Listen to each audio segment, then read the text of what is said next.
Second story. A day inside Nazarick. 5:14 a.m. Nazarick time. A drop of water appeared at the mouth of the golden faucet, gradually swelled, and was then pulled by gravity to the bathroom floor. There were a number of places to take a hot bath in the Great Tomb of Nazarick, and this was one of them. In a marble bathtub big enough for multiple people sat a lone figure. Drops of blue ran down the smooth white body. Blue is not poetic, it was a deliberate blue, as if they had been dyed that color.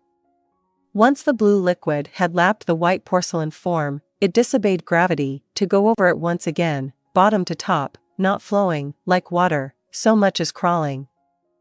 It tended to echo in the bathroom, so the unconsciously emitted moan reverberated loudly. Was the sound embarrassing? A thin arm rose out of the blue liquid. There were none of the falling droplets that would normally be heard, nor ripples across the surface, due to the extremely high viscosity of the liquid. A slender raised hand stroked the bather's face, which was praised by many for its beauty. With a sigh, the figure flopped backward but did not sink below the surface. The blue liquid gently supported the slim body. It was like lying on a soft waterbed, that sort of elasticity. The liquid had a distinct mind. That was proven beyond a doubt in the next moment. The blue liquid wriggled and raised tentacles a finger or two thick. They wrapped around the body, both above and of course below the surface. Head, chest, abdomen, arms, legs, and, of course, hips. The liquid squirmed in satisfaction at having restrained its prey. It was actually a sapphire slime, an elite variety of slime. The sapphire slime began to move its slender tentacles.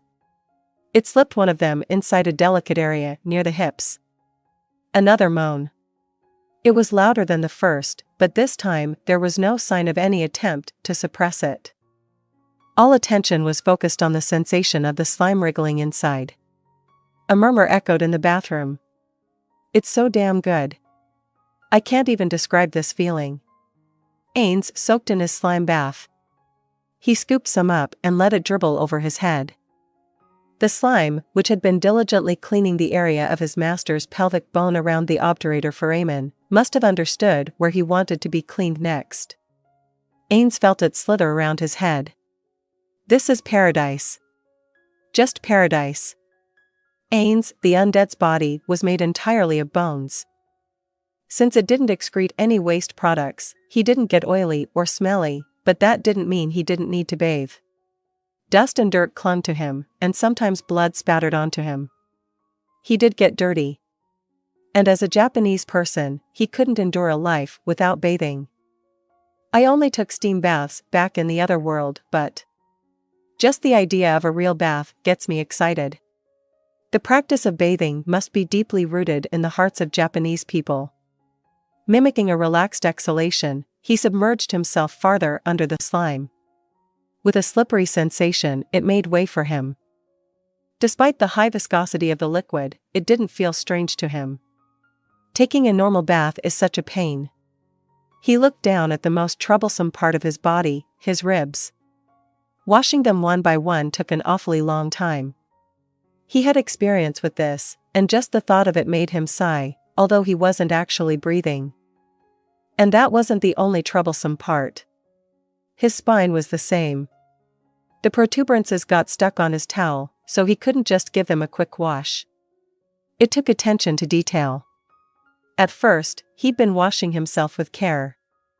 But even the mentally resilient Ainz got sick of the monotonous labor. His fastest attempt still took more than 30 minutes, that was no joke, and he felt it. The next thing he tried was getting into a bathtub full of soapy water and spinning around as if he were in a washing machine. That wasn't as bad, he just didn't feel like he got clean. If he didn't use something to scrub himself, there was no sense that he'd gotten the dirt off. So his next tactic was to procure a cleaning brush with a handle and scrub with that. That went very well. It did get soap everywhere, but it wasn't as if Ainz had to tidy up after himself. Tidying up was the maid's job, and they were happy to have something to do. He basically killed 2 birds with 1 stone. But even that brilliant plan had one problem. He wasn't sure if he was really getting every part of himself clean. He was anxious that even though he thought he was scrubbing his whole body, there might have been places he missed, like how even a toothbrusher with the best intentions can get cavities. Eventually, he arrived at this final solution of having a slime crawl around his body. Yeah, this really is a landmark, original method. It leaves nothing to be desired, it's simply perfect, he murmured as he watched the blue slime slither over the surfaces of his body. He nodded, totally in love with the effortless method he had come up with. It might have been the most perfect plan he had devised since arriving in this world. It's magnificent if I do say so myself. Continuing to pat himself on the back, he watched the slime moving around every nook and cranny of his body. It's so adorable. It was a malicious monster with the ability to dissolve things with acid and constricting strength enough to easily bend an iron rod, but to Ainz it was a backwasher buddy who cleaned him. In a way, he was even attached to it as a pet. A slime bath isn't bad, but I would like a normal soak once in a while. The 9th level of Nazarick had many different facilities. There was even a bathhouse. It was modeled after a spa resort, a complex of different kinds of baths. Maybe I should check it out, but it wouldn't be very fun to go alone. In that case. Okay. I'll invite the guardians. It'll be great if we can find a time that everyone is free. Ainz smiled at his brilliant plan. 7:14 a.m. Nazarick time. Nazarick had 2 types of maids. There were the combat maids, like Yuri Alpha, and then there were the regular maids with no combat ability whatsoever. The job of the latter, homunculi who were only level 1 even with race and class levels combined, was to perform all sorts of chores on the 9th and 10th levels, especially cleaning. Tidying up the rooms of their masters, the supreme beings, was their most important duty. Sixus, one of those regular maids, was hurrying without quickening her steps, a special ability maids had, though it wasn't technically a skill, toward the employee cafeteria. There was only one reason to go to the cafeteria at this time of morning. When she arrived, most of the other maids were already eating. The women's cheerful, noisy conversations overlapped and rippled through the dull, mainly white cafeteria. No single person was talking all that loudly, but when their voices mixed together, it became an incomprehensible din. That plus the sound of clinking dishes made quite a racket. Sixus looked for her close friends. The maids in the cafeteria were split broadly into 4 groups. The first 3 groups were maids, created by the same supreme being. There were 41 of these regular maids, but it wasn't as if each of the supreme beings had made one. White Lace, Hero, and Coup de Grace had created them all. The final group, though it might be misleading to call it a group, was made up of the maids who weren't in the other gatherings. These were the maids who wanted to quietly eat alone, or read, or chat with people made by other supreme beings. Sixus, who had arrived a little late, belonged to the latter group. She waved to the maids created by the same supreme being, her sisters, so to speak, and said her good mornings as she made her way to her usual table. The usual faces were already sitting there, Foya and Lumiel. Sixus's face fell when she noticed there was no food in front of them. Morning. Did you guys eat already? Morning. Yeah, we ate. It was really good. So creamy and fluffy, it was great. Foya had a sporty look, short hair, a maid uniform she customized herself to have slightly shorter sleeves, and always wanted to fib even though she was horrible whenever she tried while constantly speaking in monotone. The other maid, meek-faced Lumiel, raised her eyebrows. Her blonde hair gave off a mysterious light, as if there were twinkling stars inside. Good morning. Foya, you don't need to eat twice, right? Please wait here. I haven't eaten yet, so I'm going to get some food. Let's go, Sixus. Lumiel stood up. I was just kidding. It was a joke. Foya hurried after her. The familiar exchange ended, and they walked, not without asking Inclement, who was quietly reading next to them, to save their seats, to the buffet. The first thing Sixus grabbed was crispy bacon. As part of the floppy bacon is just wrong faction, this was a required item for her. Next, she got soup. From today's special, corn soup and onion soup, she chose the onion. Then she mounted sausage, fried potatoes, and Danish onto her plate and piled another dish to overflowing with a salad that was mainly onions. Finally, she moved toward a male servant wearing a mask. I'll have triple cheese, double onions, and mushrooms, please." The male servant bowed and began frying up an omelette. Sixus returned to her seat for the moment to put down her food. When she went back to the servant, with a cup of milk in one hand, he was just finishing up her order. "Thank you." She took the perfect omelette, no burned spots, back to her seat, and her friends were just arriving, too. "Okay, let's eat." The three of them began to eat in silence. For an average woman, the portions were far too big, but they rapidly packed the mountains of food into their stomachs. One of their racial penalties was the need for a lot of food. That was why, though they were good friends, they never chatted while eating. Foya chewed with her cheeks stuffed full, Lumiel ate neatly with her fork, doing unusually rapid laps between her plate and her mouth, and Sixus was somewhere in between. In a surprisingly short time, the food on their plates was gone, and they were finishing off their milk. All three of their milky exhalations overlapped. Then they exchanged glances. "Want to go around again?" "Yeah, but let's rest for a little while first." "I agree. My tummy's even poking out a little bit." "By the way, Sixus, isn't it your turn to serve Lord Ainz today?" Foya asked, grinning. "You're looking sharper than usual." Sixus couldn't help but smile, too. "How lucky. I wonder how many more days until my turn." Lumiel started counting on her fingers. The chambers of the highest rulers of Nazarick were spacious, so cleaning a suite carefully on one's own would easily take half a day. Certainly, by the numbers, it was possible to clean them all every day, even including other rooms like the spare one Albedo was using, but several people would have had to work full-time with no rest. Still, that wasn't a problem for them. They were created by members of Ainz Ooal Gown, who ruled the great tomb of Nazarick. Working their hardest for them was only natural. To them, it was quite literally serving the gods. But the godlike being Ainz Ooal Gown stopped them from working like religious fanatics.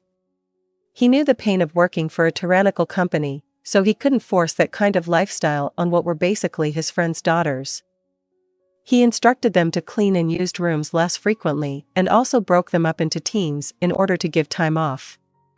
And so Nazarick's maids were currently split into morning and evening teams.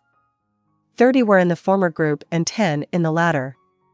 The one remaining person would take the day off. In other words, they got a day off only once every 41 days, and some of them complained about the arrangements. Not that there were too few days off, they protested the opposite. The servants petitioned to get rid of vacation days. Their whole reason for existing was serving the supreme beings. When they were told they didn't have to do anything, they lost their sense of self-worth. All they felt was the negative emotion that they weren't needed. So they negotiated with Ainz directly, "Please don't take our work away. We want to work all day." Ainz immediately rejected their appeals. On one hand, the concept of exhaustion had existed in Yggdrasil, but it could be cured with magic. At the same time, that didn't necessarily mean the same thing was possible in this world. Ainz was worried that even if he treated their fatigue with purely magic, their gears would slowly wear down and stop working. Their stubborn ruler wouldn't back off, so they had no choice but to accept his decision. Seeing them fight back their tears, he proposed a compromise. A position that would answer to him directly. He declared that the maids would take turns, one by one, waiting on him and helping him with all his work. To these girls, for whom serving the supreme beings was the greatest joy, this was like icing on their cake. They jumped at the opportunity with zero hesitation and accepted that on the day before they would serve him, they were to take a day off so they would be ready to serve him to the best of their ability. "You need to eat all your nutrients and work hard.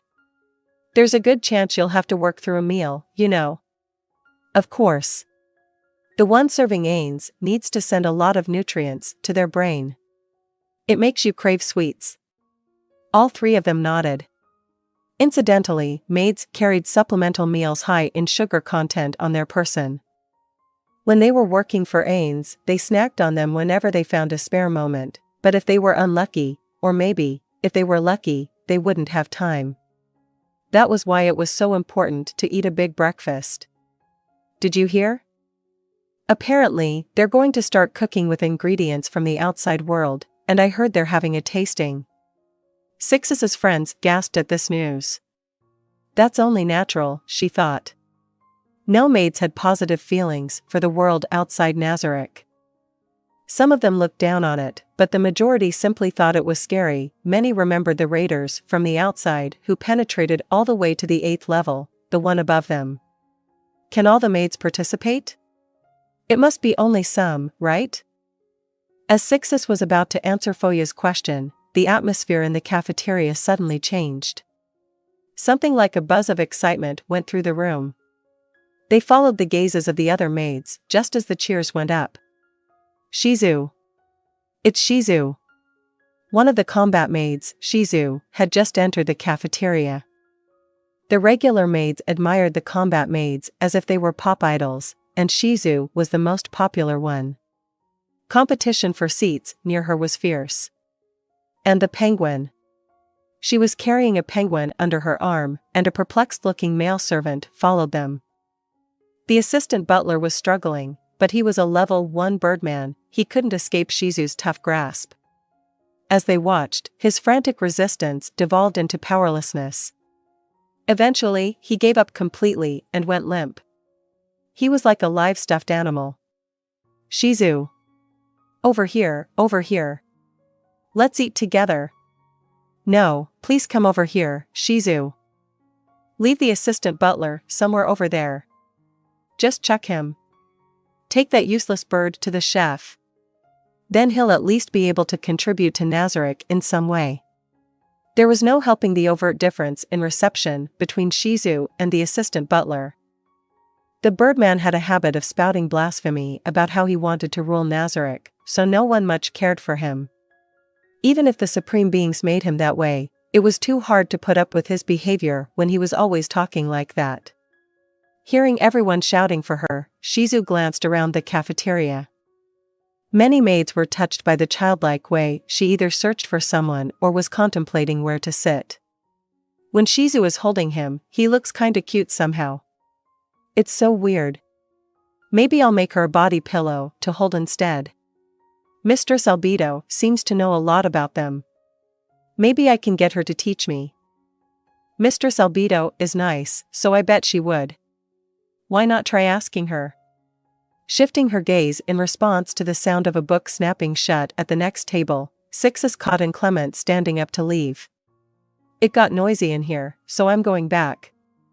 If you're serving Lord Ainz today, I think you should hurry up and finish eating, too, so you can go. If you make a mistake, it'll reflect poorly on all of us. Having said her piece, Clement walked away without waiting for a reply. Watching her go, Sixus checked the time on her pocket watch. She still had some leeway, but once she had eaten more and touched up her appearance, time would probably be running short. Okay.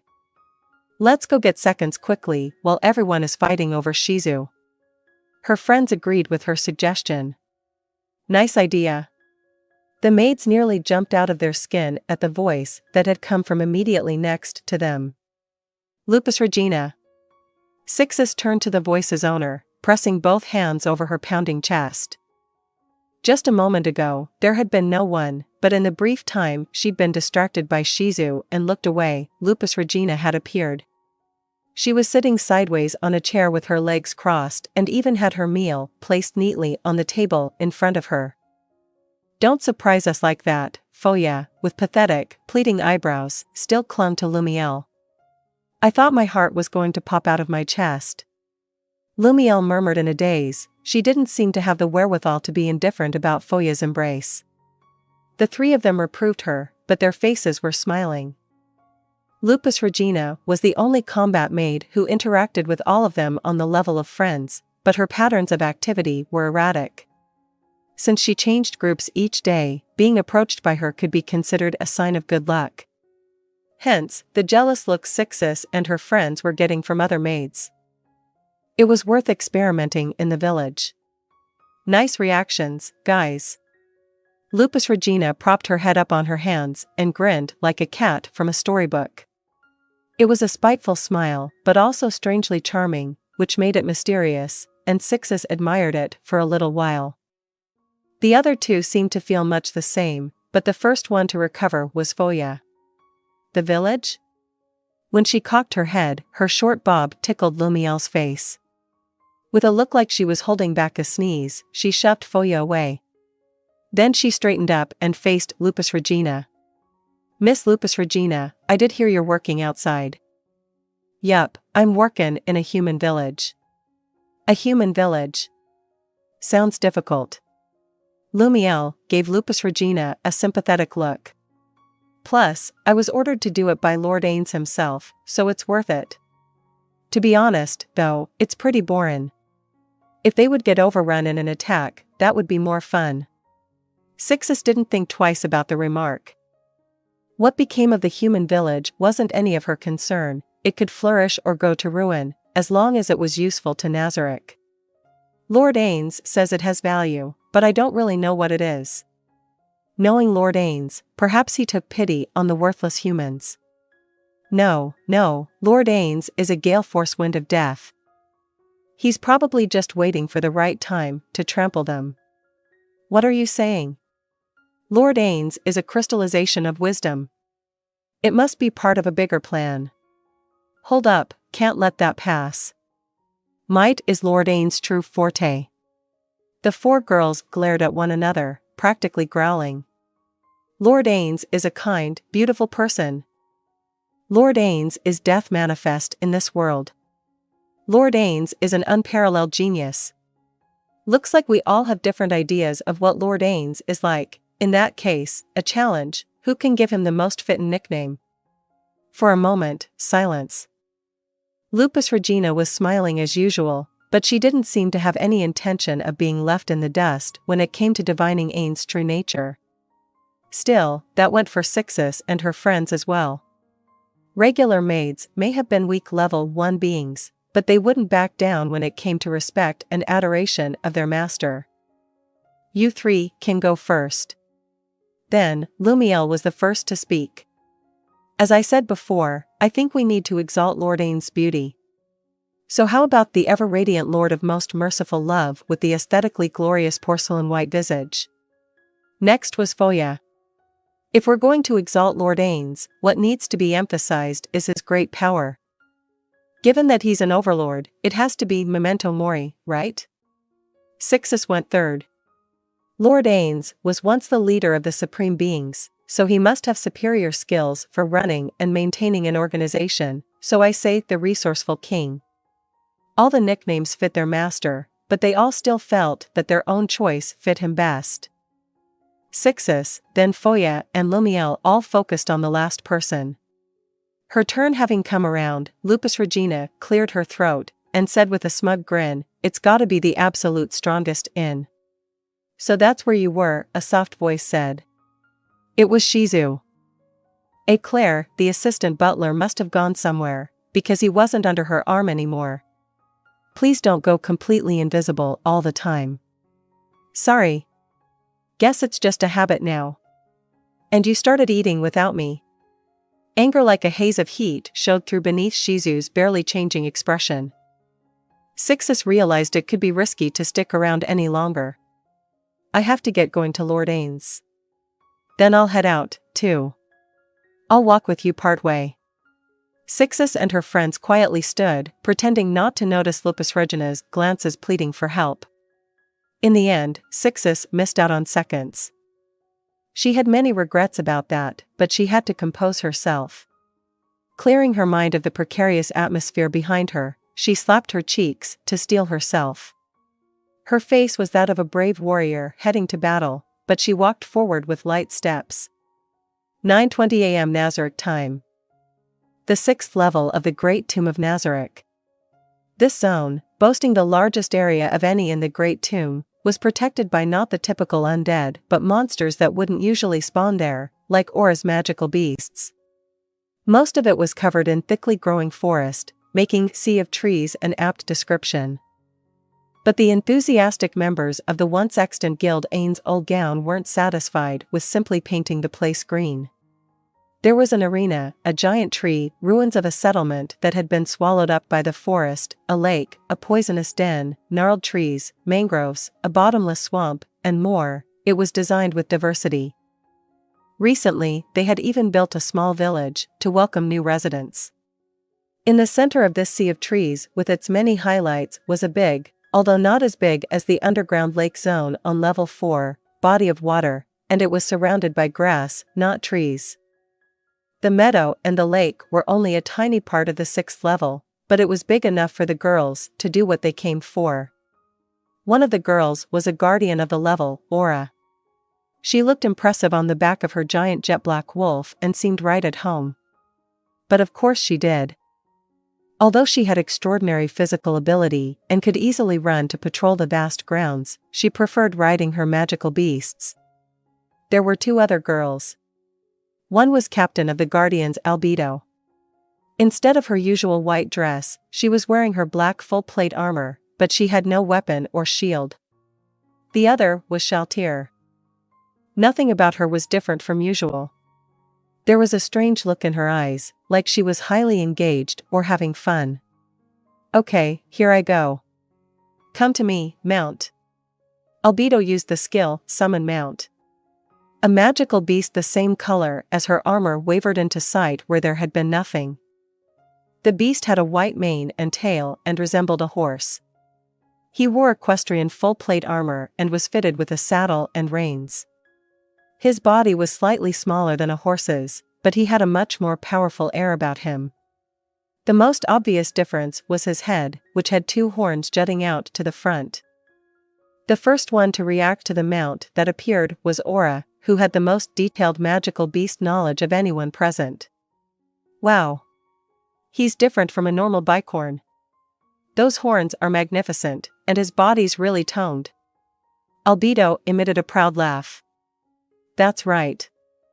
His strength matches my level, he should probably be called a war bicorn lord. Though, actually, he's a level 100 bicorn, can he fly? No, that's impossible. His abilities aren't so different from a normal bicorn's. He doesn't have extra skills, just boosted health, muscular strength, and agility. I guess you can't power up mounts without rider skills, so if we participate in a level 100 battle, our mount skills will be weak and will just be in the way. Yes, but I can protect him with my skills, so we can go the distance in battle. But then do you not have to split your resources? I dare say that is a lot of wasted energy during combat. What about equipping different gear to strengthen him? I have heard that mount monsters can equip things similar to armor and horseshoes. Yes, some summoned beasts can equip gear. For example, and this is related to Aura's earlier question, if I equipped him with horseshoes that included a flying ability, then he would probably be able to fly. But I already have him equipped with an item to boost his speed, so I can't really. Albedo gave the magical beast beside her a pat. Perhaps she'd hit him too hard, he staggered. A mount she summoned shouldn't have staggered from a little tap like that. Albedo furrowed her brow, wondering if he didn't like her or something else was wrong, when Aura jumped in with a question. So what's his name? He's a bicorn. Didn't you just say that? No, not his racial name, his own name. Does he need one? Albedo looked at the vampire for her opinion, but she just shrugged. Pretty sure he does. He's like your pet. He's not really my pet. Is a summoned beast even the same one every time? Shaltir chimed in with what she thought was a great idea. Why not ask the Prince of Fear? He excels at summoning his brethren, so he must be well versed in the details. I'll pass. I mean, he is a member of Nazarick, and it's not like I hate him, but yeah. I know he doesn't mean any harm, but they kinda come in through the gaps in your clothes. I think Entoma goes sometimes, but, disgusting. Please spare me this talk of skin-crawling matters. That room is truly a fearful place. It may be on one of my levels, but I definitely have no interest in going. Shaltir, did you know that Entoma calls it the snack room? Really? Are you serious? I can't go anywhere near her now.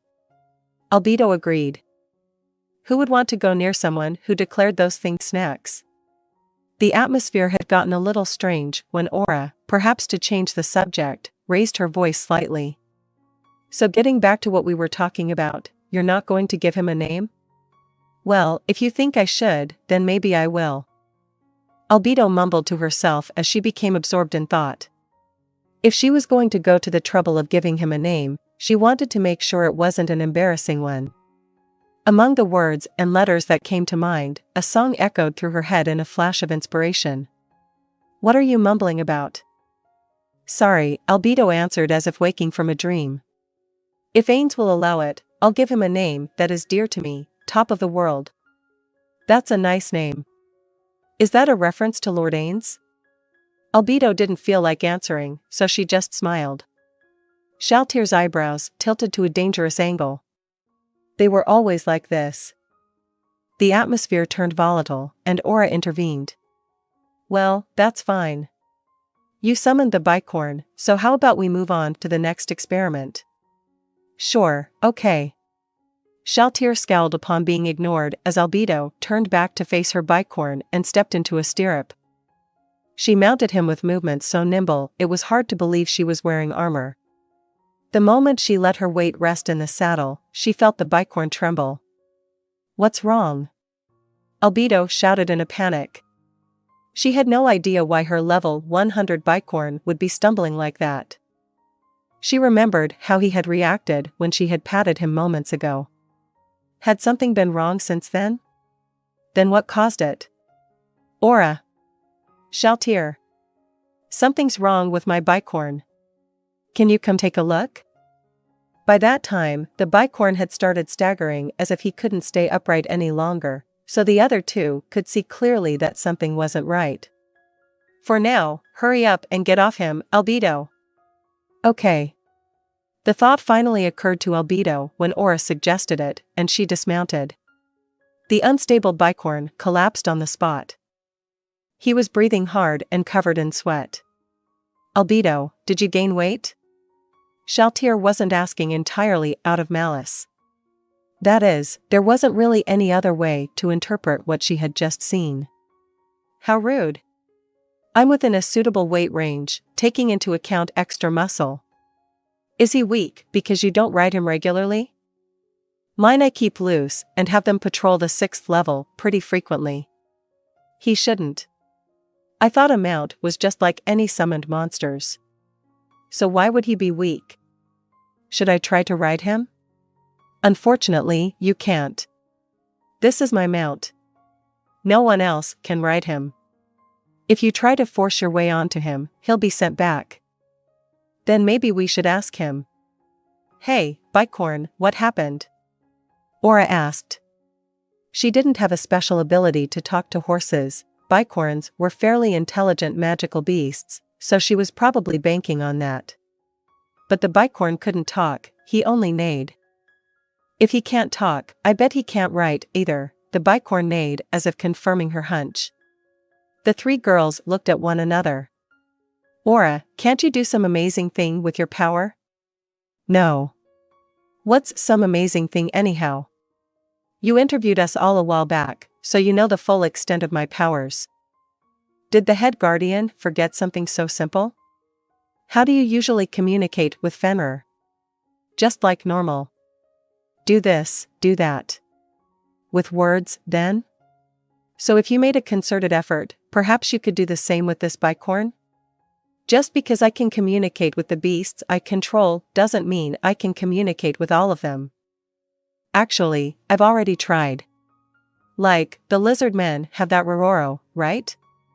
I tried with him, and yeah, it's like I just can't connect. The 3 girls looked at one another. Demiurge is good to call if you're in a pinch. Unfortunately, Demiurge is working outside Nazarick on orders from Lord Ainz. He's so busy, it's rarer to find him here. I could contact him, but honestly, I don't want to consult him about things that aren't work-related. Jealousy showed up in Shaltyr's and Aura's eyes. Demiurge, running around being useful to their master, was the envy of all. I'm so jealous. I know protecting Nazarick is an important duty, but unless there are raiders, I've got nothing to show for it, so I always wonder if I'm really being useful or not. I'd like to get out there and bang some heads together for Lord Ainz, too. I've only failed, it's okay, Shaltyr. There will probably be some way you can be useful to Lord Ainz, no, I'm sure of it. Although it might be a little tricky unless you get smarter first, isn't that a horrible thing to say, but it's true that you failed, isn't it? Please get some results worthy of a guardian. Shaltyr ground her teeth audibly, but suddenly her expression brightened up like a lamp had gone on in her head. Why is this conversation turning against me? Demiurge isn't here, so you can't ask him. I mean to help you ladies out, you know. I guess we have no choice, so I'll do the research. Shaltyr took out a book. The thick, heavy volume had to be more than 1,000 pages. But even though Shaltyr looked like a little girl, for her totally different inner nature, this weight was nothing. Is that? Could that be? It's the treasure Lord Ainz gave you, right? Aura wasn't the only one to turn an envious gaze toward her, Albedo did, too. Yes. This is Lord Peroncino's encyclopedia.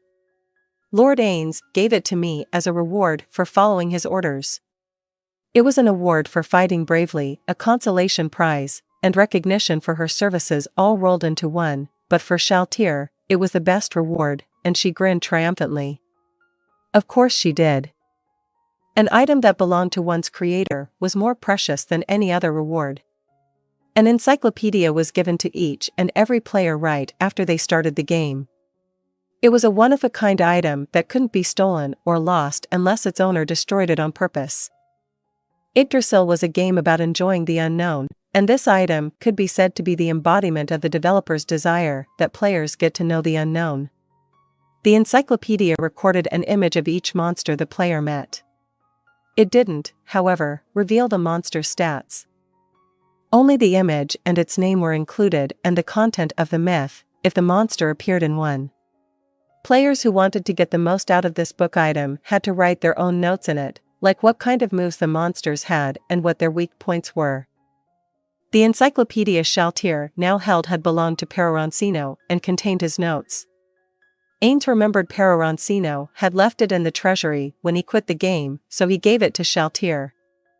But most of the things that should have been written there were gone, as if Peroncino had erased them himself because he was scared for the information to be left behind. For that reason, it wasn't terribly useful, but that didn't matter to Shaltyr. To her, it was more important that it was an item that her creator had once used. Bick, she said as she flipped through the pages. Aura and Albedo tried to peek, but she held the book close to her body and moved away. That's fine. I got a ring from Lord Ainz, so. Aura gently stroked the silver band. Albedo stroked the ring on her left ring finger in the same way. Of course, they weren't the only ones who had received those rings. I want him to give me something special, only for me, a special item from Lord Ainz. As Albedo caressed the lower part of her abdomen, Shaltyr shouted. Apparently, she'd found the page she was looking for. Bicorn. Here it is. Let's see. She suddenly froze, looked up, and stared at Albedo in surprise. What? What is it? She asked timidly, but Shaltyr had already lowered her eyes to the book and was reading over the passage again. A subspecies of unicorn. In contrast to unicorns, who preside over purity, bicorns are said to preside over impurity. Unicorns only let pure maidens ride them, while a bicorn would never let a pure maiden ride it. What? Shaltyr's and Aura's eyes nearly popped out of their heads. No way. Albedo, you're... What do you mean, no way? What exactly do you guys think of me? I mean, but, You're a succubus. Succubus. Perhaps Shaltir was confused. She flipped through the book looking for the entry. Yeah. I'm a succubus. But I've never done it with a guy, sorry. What am I supposed to do about it? I'm the captain of the Guardians. I'm cooped up in the throne room all day. When have I gotten the chance to meet someone? And Lord Ainz never calls me to his bed. I have zero interest in any man but Lord Ainz. She'd been grumbling at her feet, but she suddenly whipped her head up. But if you're gonna talk, Albedo glanced at Aura but shook her head. On the contrary, it'd be bad if she wasn't pure. Then how about you, Shaltir? I have no experience with the opposite sex. But if it's with the same sex, then, Aura cocked her head for a second as if she didn't understand, then it seemed to click and she appeared weirded out. Her brow furrowed and she yelped, "Come on. There are no good guys. I like dead ones better, but not if they're rotting, so. Right? Right? I get that you want me to agree with you, but it's pretty hard to when you have fetishes like those, Shaltir." Their eyes met, and they all looked away as they silently agreed to end that conversation. Well, now we know why I can't ride the bicorn. How unbelievable. What the heck? Albedo twisted her face up in displeasure. The bicorn sensed he was being reprimanded and cowered. It's like part of your powers are sealed away. But it's not as if mounted combat is your specialty. You're simply prevented from using a single ability. If you cannot ride the bicorn, you can borrow a magical beast from Aura, no? I think a unicorn would serve quite well. I don't have a unicorn. I want one, but isn't there a better way? All I have to do is get Lord Ainz to help me out so I can ride the bicorn. That's the best plan. Albedo said with a huge grin. That's not fair. Albedo snorted at Shaltir. Could you not be so disrespectful, Shaltir? It's necessary in order for the captain of the Guardians of the Great Tomb of Nazarick to more fully utilize her powers. So no one will sleep with you unless it's for work? What a pathetic woman you are. You won't be winning him on the strength of your charm, that much is certain. Aura had had enough of the two grunting and growling. Would you guys stop talking over my head? Like, enough of the nonsense. It's not like it's an immediate issue anyhow, right? You can't summon anything else? I do have a magic item for that, so I can at least summon a mount. Then that's fine, isn't it? What's the problem? Since summoning with a magic item means I need to change gear or take out the item, it has more steps than summoning with a skill. And this bicorn is much better in combat, so can't you have the bicorn stop your opponent's attacks and take advantage of that opening to use the item? It's one of a beast tamer's most basic tactics. I wonder if that's the only way I can use him. If so, you'll be weak. Don't say it like you're happy about my misfortune. You seemed pretty happy about my misfortune. When she said, "That's not true," "Yes it is," was the reply. Come on, you guys. If you're only going to glare at each other, do it somewhere else. Lord Ainz was nice enough to give us the day off. Albedo realized she was right, and Shaltir, who'd been arguing, nodded. But we have this day off, but I wonder what we should do. We were made to guard the Great Tomb of Nazarick and work for the Supreme Beings in the first place. Our whole existence is work, so why?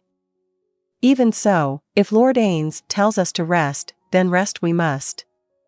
The whole reason these three had gathered here was their master saying, "Thanks for working so hard every day.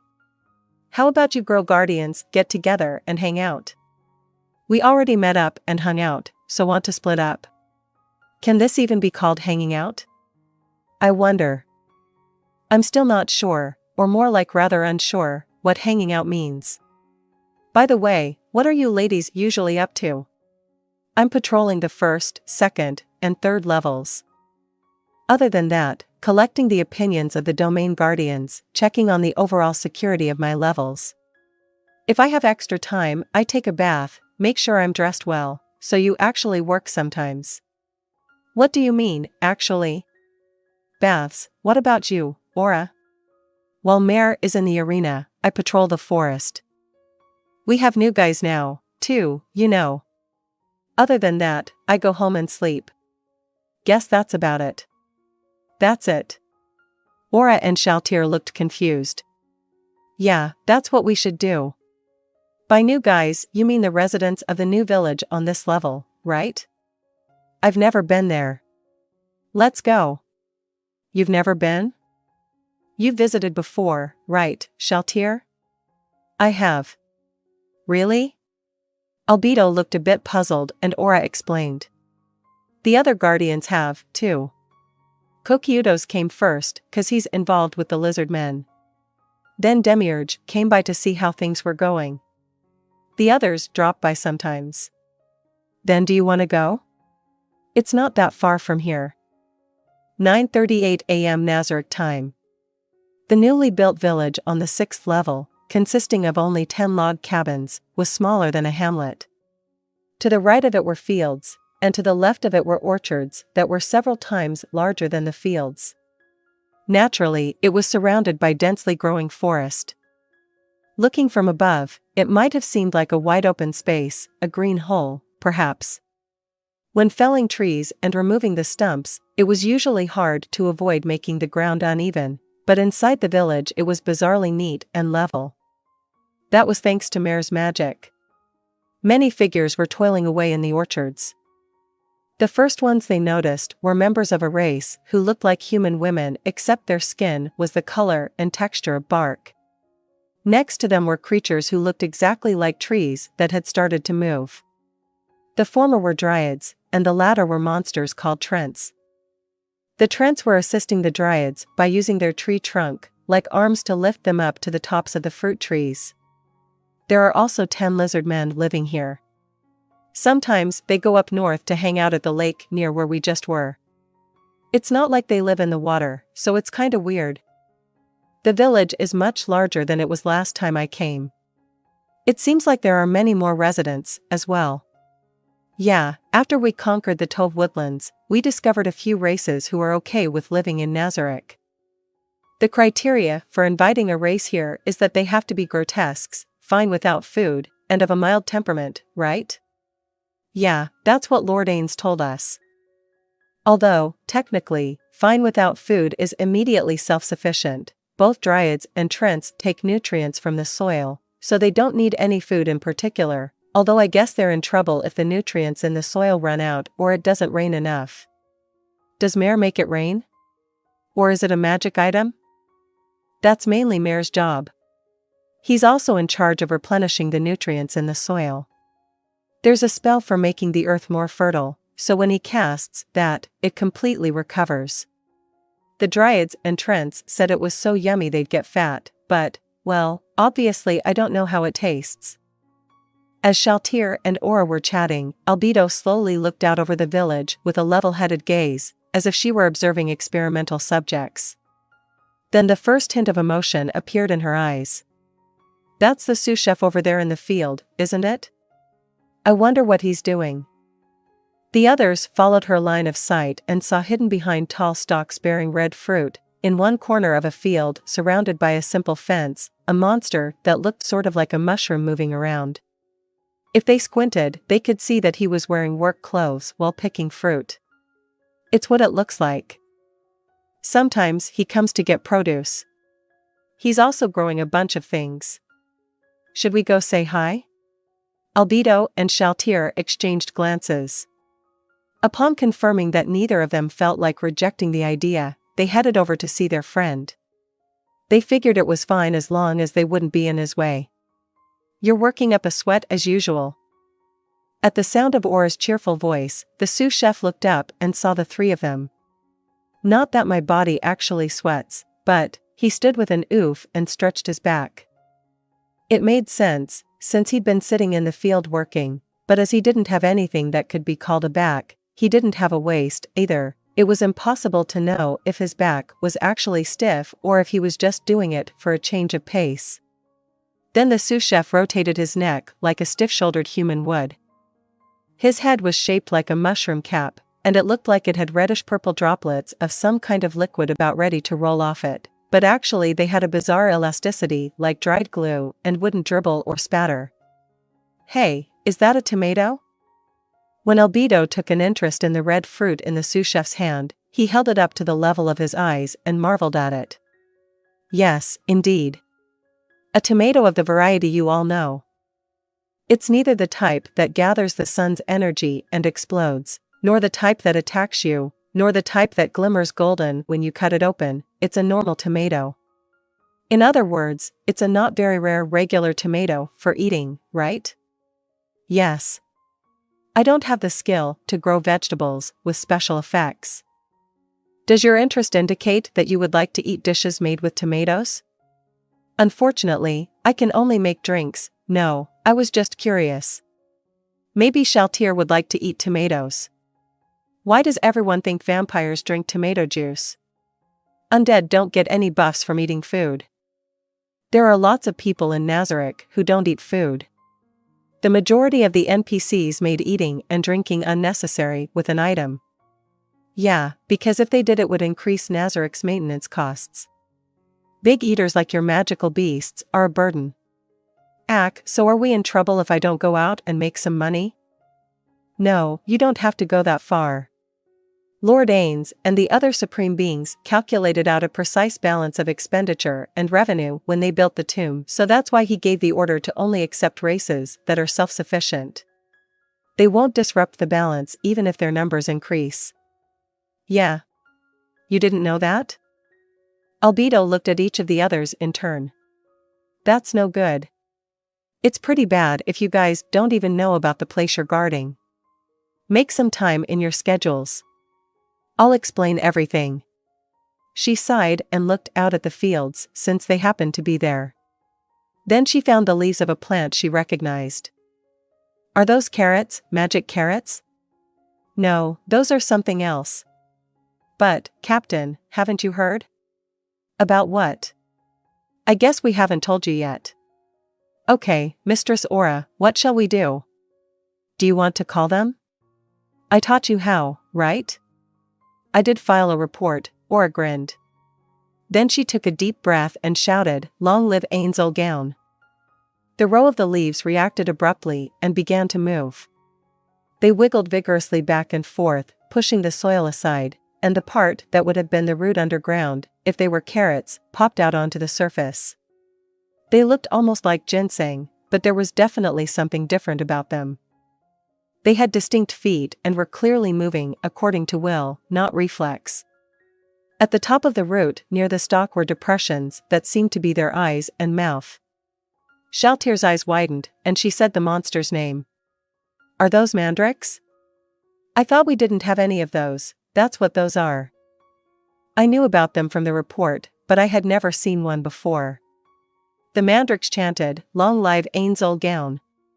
Long live Ainz Ooal Gown," and were forming a line. These guys aren't very smart. Supposedly their relatives Galjan Manlian, Alruna, and Alran are fairly intelligent, but I did a general search in that forest and couldn't find any. It's pretty big, so maybe I just haven't found them yet. There also seems to be a pretty sizable cave carved out in the direction of the mountains with a myconid colony in it. Haven't bothered them yet, though. But I'm impressed you managed to teach them how to say this much. The sous chef plucked one of the mandrakes out of the line and took a closer look. Perhaps it hurt to be grabbed by its stalk. The mandrake started to struggle. "Long live Ainz Ooal Gown. Long live Ainz Ooal Gown." The other mandrakes broke their line and surrounded the sous chef to protest the mistreatment of their comrade, although they shouted the same thing as before. "Pardon me. Mistress Aura, could you send them back?" "Okie doke. All right, return." Beginning with the mandrake that the sous chef had gently placed back on the ground, they all hopped back into their holes and burrowed into the soil. In only a few seconds, they were completely concealed underground, like the way someone burrows into bed in the middle of winter. "I see. So the way they talk is just like an animal call, indeed. They only parrot the sounds, they aren't using them as words with meaning." Apparently, there is a minimum threshold of intelligence that must be crossed for language comprehension to be possible. I heard it's being studied right now. The sous chef mentioned he heard all this from Demiurge. By the way, Albedo, may I ask you something? Isn't it sort of bad for you to not know about newcomers to Nazarick as captain of the Guardians? What would you do if there was a spy? Someone else objected faster than Albedo could reply. Good one, Shaltir. It's definitely natural to think that because the 6th level is so vast it would be harder to capture and slaughter raiders. If they escaped the arena, if they scattered like baby spiders, it'd be a pain to catch them if there were a lot. The laugh was empty, and Aura's eyes were like ice. But aren't you underestimating me? This is my hunting ground. Even if they scattered, I would hunt them all down. And even if they wanted to hurt Lord Ainz and slipped out of the 6th level, they'd still have to break through Crimson's world on the 7th level, and next is the impassable 8th level, you know. Even if they wanted to run away, they'd have to get through the frigid hell of the 5th level, the dark waters of the 4th level, and all the domains you guard. Do you really think that's possible? Shaltir shook her head. It's not possible. That's what I'm saying. So even if the newcomers multiply on this level, there's nothing to worry about. Aura said it all. So as a result, the current plan is to gather all sorts of monsters here. Not just plant monsters? Albedo smiled in response to Aura's surprise. That was the original idea. But thanks to you and Mare, we've seen that there shouldn't be any issues, so a more ambitious plan was drawn up. That said, it's still only a draft, so it's unclear if we'll actually implement it or not. That's why I hadn't told you guys yet, even though you're the guardians of this level. Albedo prefaced her explanation of the plan with, don't tell anyone, but. The plan is called the Paradise Project. It starts with the hideout Aura built, but it's a large-scale project to eventually gather monsters friendly with humans and have them live here. Why do they have to be friendly specifically with humans? Albedo had expected that reaction, so she smiled. It was an incredibly sinister smile. That's the point of the Paradise Project. Honestly, I find that difficult to understand. We work in this place, Nazarick, to make it a paradise for the supreme beings, so why that name? It's to appeal to the outside world, like, hey, we live in peace with outsiders. I see. So that's the idea. No way. I can't believe you understood, Shaltir. She glared at Aura with a face that could obliterate a 100-year romance. Do you by any chance think I'm stupid? Hold up a second, Shaltir. Reflect on your past deeds and ask that question again, will you? All you have to do is remember a few things. It took only a moment, she must have considered what she had done so far. Shaltir's pupils dilated like a dead animal's. Then her eyes flickered as if she had been tossed around on rough waves. She looked so distressed that Albedo changed the topic back for her. The plan is another of Lord Ainz's proposals. We were discussing the 6th level, and he suddenly said he wanted to collect a bunch of different monsters. That's not the kind of idea I could come up with, thinking within the confines of my small world. I was talking with Demiurge a while back about how resourceful Lord Ainz is. Our conclusion was that he really is a genius. We already knew he was a genius. I heard he is a man of few words, though. From Demiurge, right? Certainly, Lord Ainz does not speak of his plans in a straightforward way. And sometimes he does strange things. But just as the cowardly are often heroes, so are fools often wise. I really believe that. Albedo shook her head, her eyes moist. I couldn't make out his aim in creating the adventurer Mammon. What a terrific being. It's astounding that he has been controlling everything that has happened. Mammon is Lord Ainz as an adventurer, right? So why did he do that? You'll understand soon enough. It's precisely because he has the persona of Mammon that Lord Ainz's rule will be rock solid. He's so awesome. Maybe Demiurge's proposals are even due to his influ. What are you mumbling about? It's a trifle disturbing. Shaltir's voice brought Albedo to her senses, and she cleared her throat before looking at the other three. What were we talking about? Right. Each word Lord Ainz says, each move he makes, they're all full of meaning. So what I'm saying is that even if you can't reach his level, you should endeavor to at least understand the meaning behind his words. That's hard. Lord Ainz is a little too smart. Spear needles. Two big white lumps well over 6 feet tall lumbered out of the woods toward Aura. They were magical beasts that looked sort of like Angora rabbits. How cute! Shaltir stood next to Aura and patted the white fur balls. They're so soft.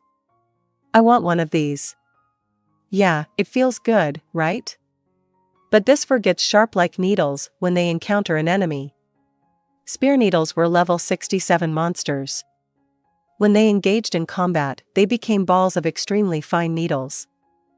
If they were killed in that state, they wouldn't go back to being soft, so people requested that they be taken by surprise and killed in one hit before they could go on guard. For that reason, the players hunting them were always a much higher level. Really? Wow. Frightening. Shaltir exclaimed these and other things as she continued petting them. Well, they won't engage in combat unless I order them to. I guess it would be different if there were enemies around, but how would hostile forces, raiders, get in here? And without any reports from other levels? Yeah. Of course. There are minions with superior detection skills stationed on the upper 3 floors, so it would be really hard to make it this far without being discovered. Just then Aura froze, then turned her head toward the arena. What is it, Aura? Seems like the portal to the 7th level activated. From below? Demiurge is outside, I think, so, one of his subordinates? Do you need to go check on it? No, Mare is there, so I think it's okay. He should get in touch if something comes up. She touched the earring hung around her neck. And it's not such a rare thing. If you want to get to the surface from below, the only way is to use the teleportation gates and go up one level at a time. Right, I remember someone didn't want to run and used magic instead. The Great Tomb of Nazarick certainly is an impregnable fortress. Yeah. You probably couldn't blow up a level even with the super tier spell Sword of Damocles and the world item I have. That's why we really have to avoid getting the free teleportation ring stolen. Everyone's eyes gathered on Albedo's left ring finger. I'm pretty sure Mare leaves his ring here when he ventures outside. Just goes to show how important Mare's calling. Aura moved a short distance away from the others, grabbed her earring, and began talking to Mare, who was elsewhere. Her face grew gradually sterner as their conversation went on, and by the time she was finished, she looked disappointed. Sorry, it looks like something came up and Mare has to go out, so I have to head back. In that case, shall we go back, too? What do you think, Shaltir? No objections. I'm going to putz around in this field a little longer. I want to talk to the Dryads and Trents. Then I guess we're splitting up. Thanks, guys. I feel like I figured out how to spend a day off. Let's do something again. Oh yeah, we should all go to the bath sometime. 9:28 a.m. Nazarick time. Mare looked up from his book and slowly shifted his gaze to the teleportation gate that led to the 7th level. At the slight sensation of power waves, he marked his place and quietly put his book on the chair next to him. He picked up his god-tier staff, Shadow of Yggdrasil, and held it aloft. He reached for the magic item hanging around his neck with his free hand but stopped.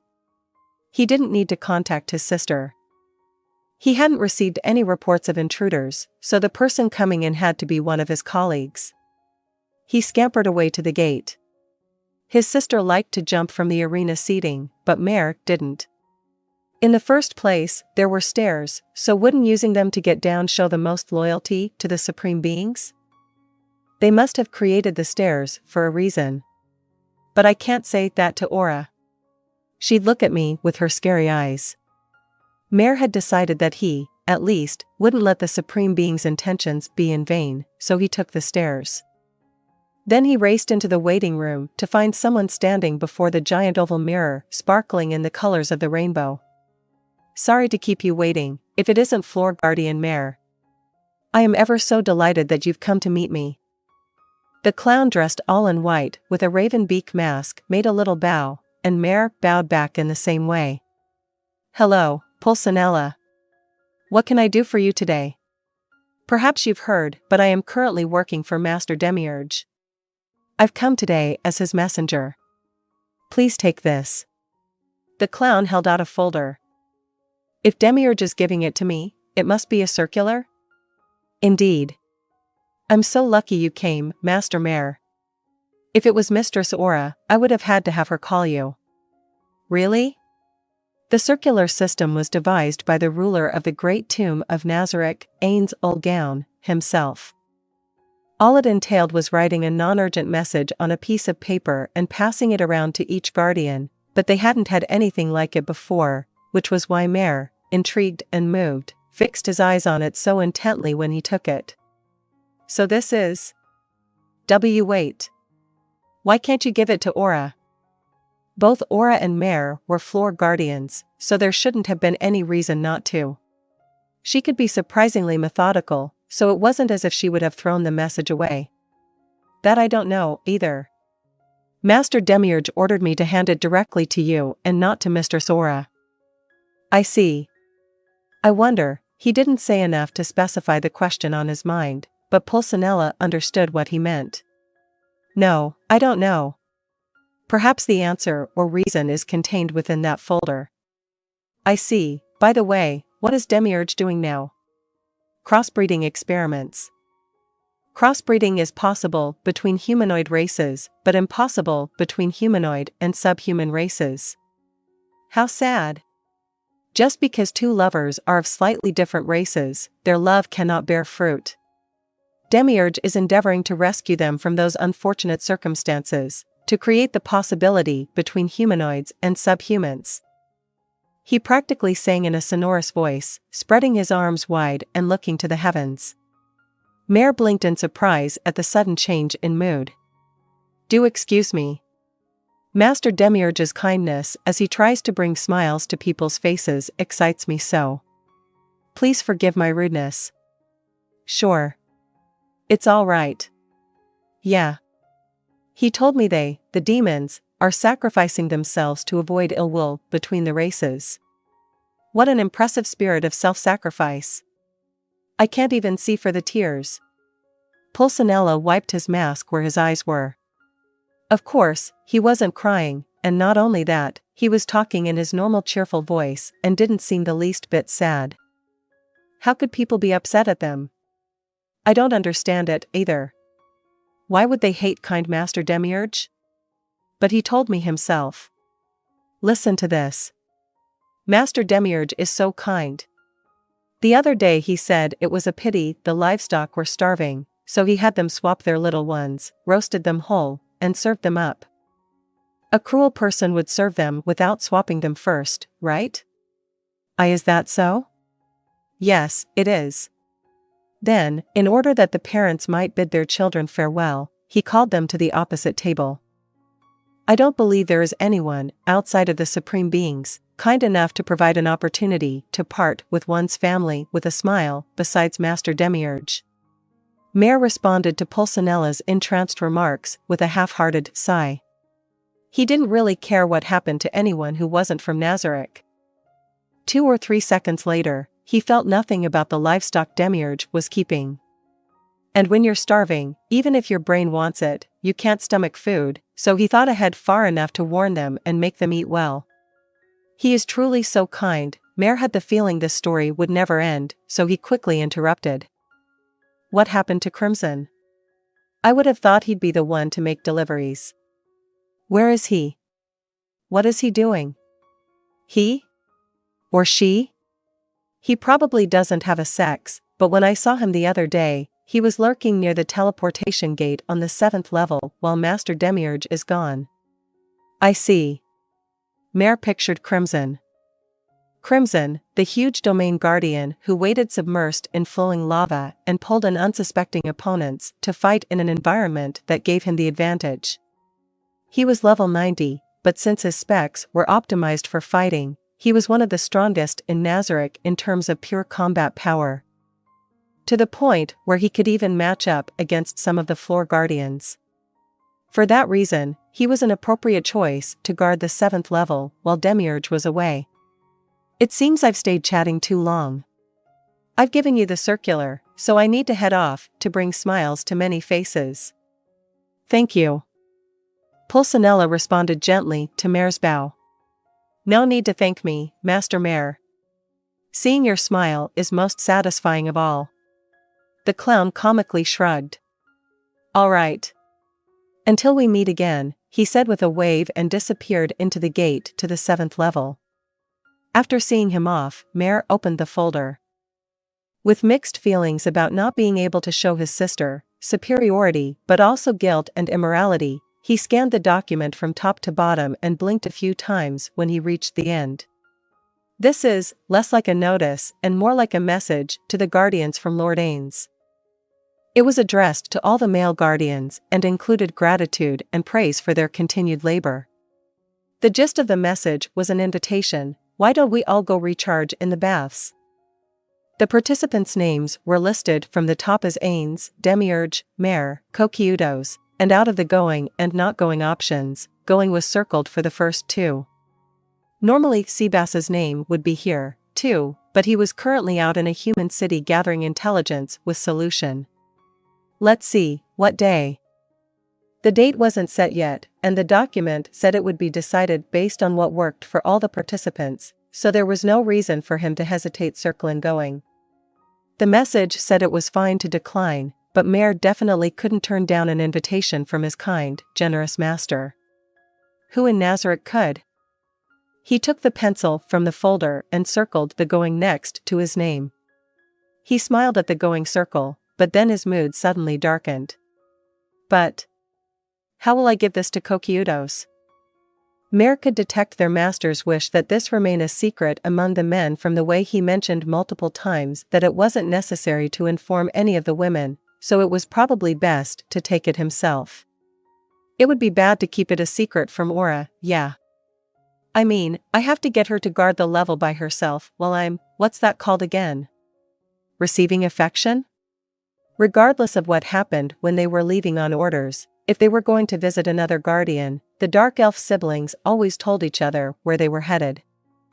The Supreme Beings had ordered both of them to guard the floor, so it was only natural. Mare grabbed the magic item hanging around his neck. Sis? Can you hear me? The reply was immediate. I can hear you. What is it, Mare? Good. I need to go see Kokyutos about something, so I'm heading out. To Kokyutos' place? Yeah, I need to hurry. What happened? Mare jumped. His voice threatened to crack, but he managed to squeeze out a normal tone. Nothing. It's nothing, but I just have the feeling I gotta go. She sounded completely unconvinced, and Mare's hands got drenched in sweat. But yeah. I can't help it. This is what Lord Ainz ordered me to do. Apart from the words of their creator, Lady Bubbling Teapot, those of Lord Ainz were the most important out of all the Supreme Beings. Prioritizing them was only natural. Well, it's fine. Go ahead. But the 5th level is cold, so don't forget to take precaution against. Yeah, it's not a problem for you, Mare? Right. I'll be fine with magic. So I'll be back later. If he chatted any longer, he felt like he might say something weird, so he hurriedly let go of the magic item. It sounded like she was about to say something, but unfortunately, or perhaps luckily, he couldn't hear what it was. Okay. Gotta hurry. Mare activated the power of the ultra-fancy ring he'd received from his master. Right after he teleported, clusters of pure white swarmed him, sticking to his face. They were snowflakes swirling through the sky. The white breath he exhaled was swiftly blown behind him, due to the air, frigid from lapping at the snow, gusting by. The ice and snow whirled around by the storm wind caused a raging whiteout.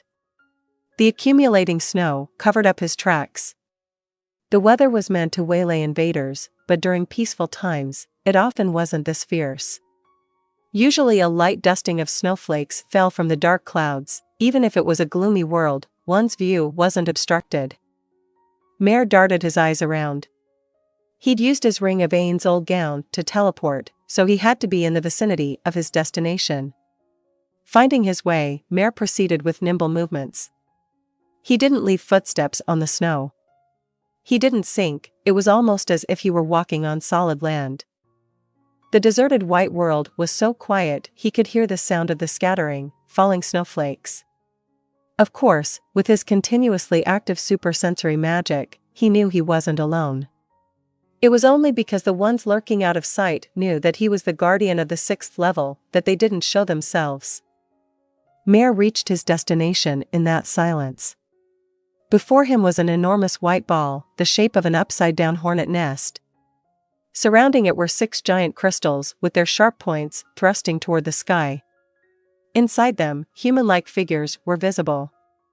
When Mare stepped forward, his foot made a worrying, creaking noise he didn't like. Looking down, he saw that, instead of the ground covered in snow like up until now, there was slick ice. It seemed fairly thick, but it was awfully dark underneath, so he understood that the ice was covering a huge hole. He stepped onto the ice.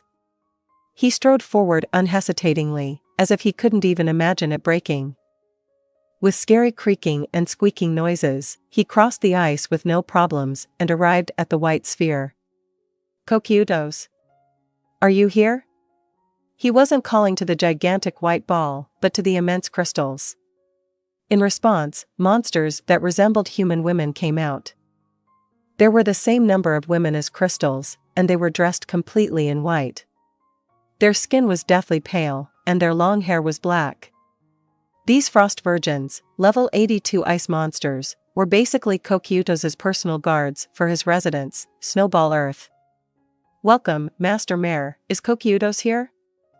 Master Kokyutos is currently outside the Great Tomb of Nazarick at the new Lizardman village. "Is that so?" The Frost Virgin nodded that it was. "If you have a message for him, we can take it." Mare wasn't sure what to do. He had come this far, so he figured if he put the clipboard in Kokyutos' room and left a message with the Frost Virgin, that should be no problem. But given the content, it seemed more likely that his master would want him to hand it over directly. "So how can I get to Kokyutos if he's outside?" Leaving Nazarick wasn't forbidden, but there were conditions that had to be met, and their master strictly prohibited operating independently outside. From the intelligence they had gathered and analyzed so far, the level 100 floor guardians were unimaginably powerful in this world, comparable to walking disasters. So it wouldn't be dangerous for Mare, a guardian himself, to operate on his own. On the contrary, everyone in the outside world should tremble in fear. But that was reckless thinking, considering one key event in recent memory. There existed an unknown enemy who had brainwashed Shaltir, which meant they probably possessed a world item. There were also signs of other players here and there. Those forces were operating at an uncertain scale, so Ainz was being cautious. What should I do? To go outside required an escort of at least 5 level 75 or above minions. Mare had 2 dragons under him, but taking them would be a bit too conspicuous. Asking his sister would be fastest, but when he remembered the grilling he had gotten just to come here, he knew he couldn't do that. Then he got a flash of inspiration. Their number and level were just right. "Would you come with me?" "Apologies, but we have orders from Master Kokyutos to guard this place. We cannot disobey Master Kokyutos unless word comes from Lord Ainz. Please forgive us." "No. That's fine." There was nothing he could do about that, and when he stopped to think about it, it made sense. His next best idea was to borrow evil lords from the 7th level, but if he simply asked them, he would probably get turned down in the same way as just now. Still, it was true that Demiurge was his only hope. In the first place, he wanted to avoid asking anyone who wasn't listed on the clipboard for help.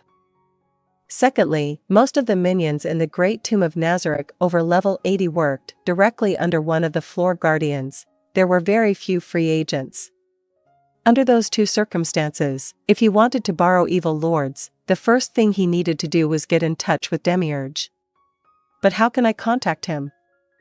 The only options for reaching Demiurge outside were dispatching minions or using magic. Other than that, Mare recalled the book he had been reading. I wonder if he has subordinates level 75 or over. But he's not a guardian. But he's a guy, so maybe it's okay. If I just have him keep quiet about it. Thank you. I guess I'll take care of it myself. Understood. Mare activated his ring. His destination was the huge library on the 10th level, Ashurbanipal. 9:54 a.m. Nazarick time. Mare's field of vision changed instantaneously from the snowy expanse to a spacious room. The sophisticated space, done mainly in ebony brown, was dimly illuminated by orange light. The ceiling curved gently into a dome, and across from where Mare stood was a pair of giant double doors. On either side of those doors, which were as large as the ones that led to the throne room, towered 10-foot golems. They were outfitted as samurai and had been fashioned out of rare metals by one of the supreme beings, which made them far stronger than normal. Please open the doors.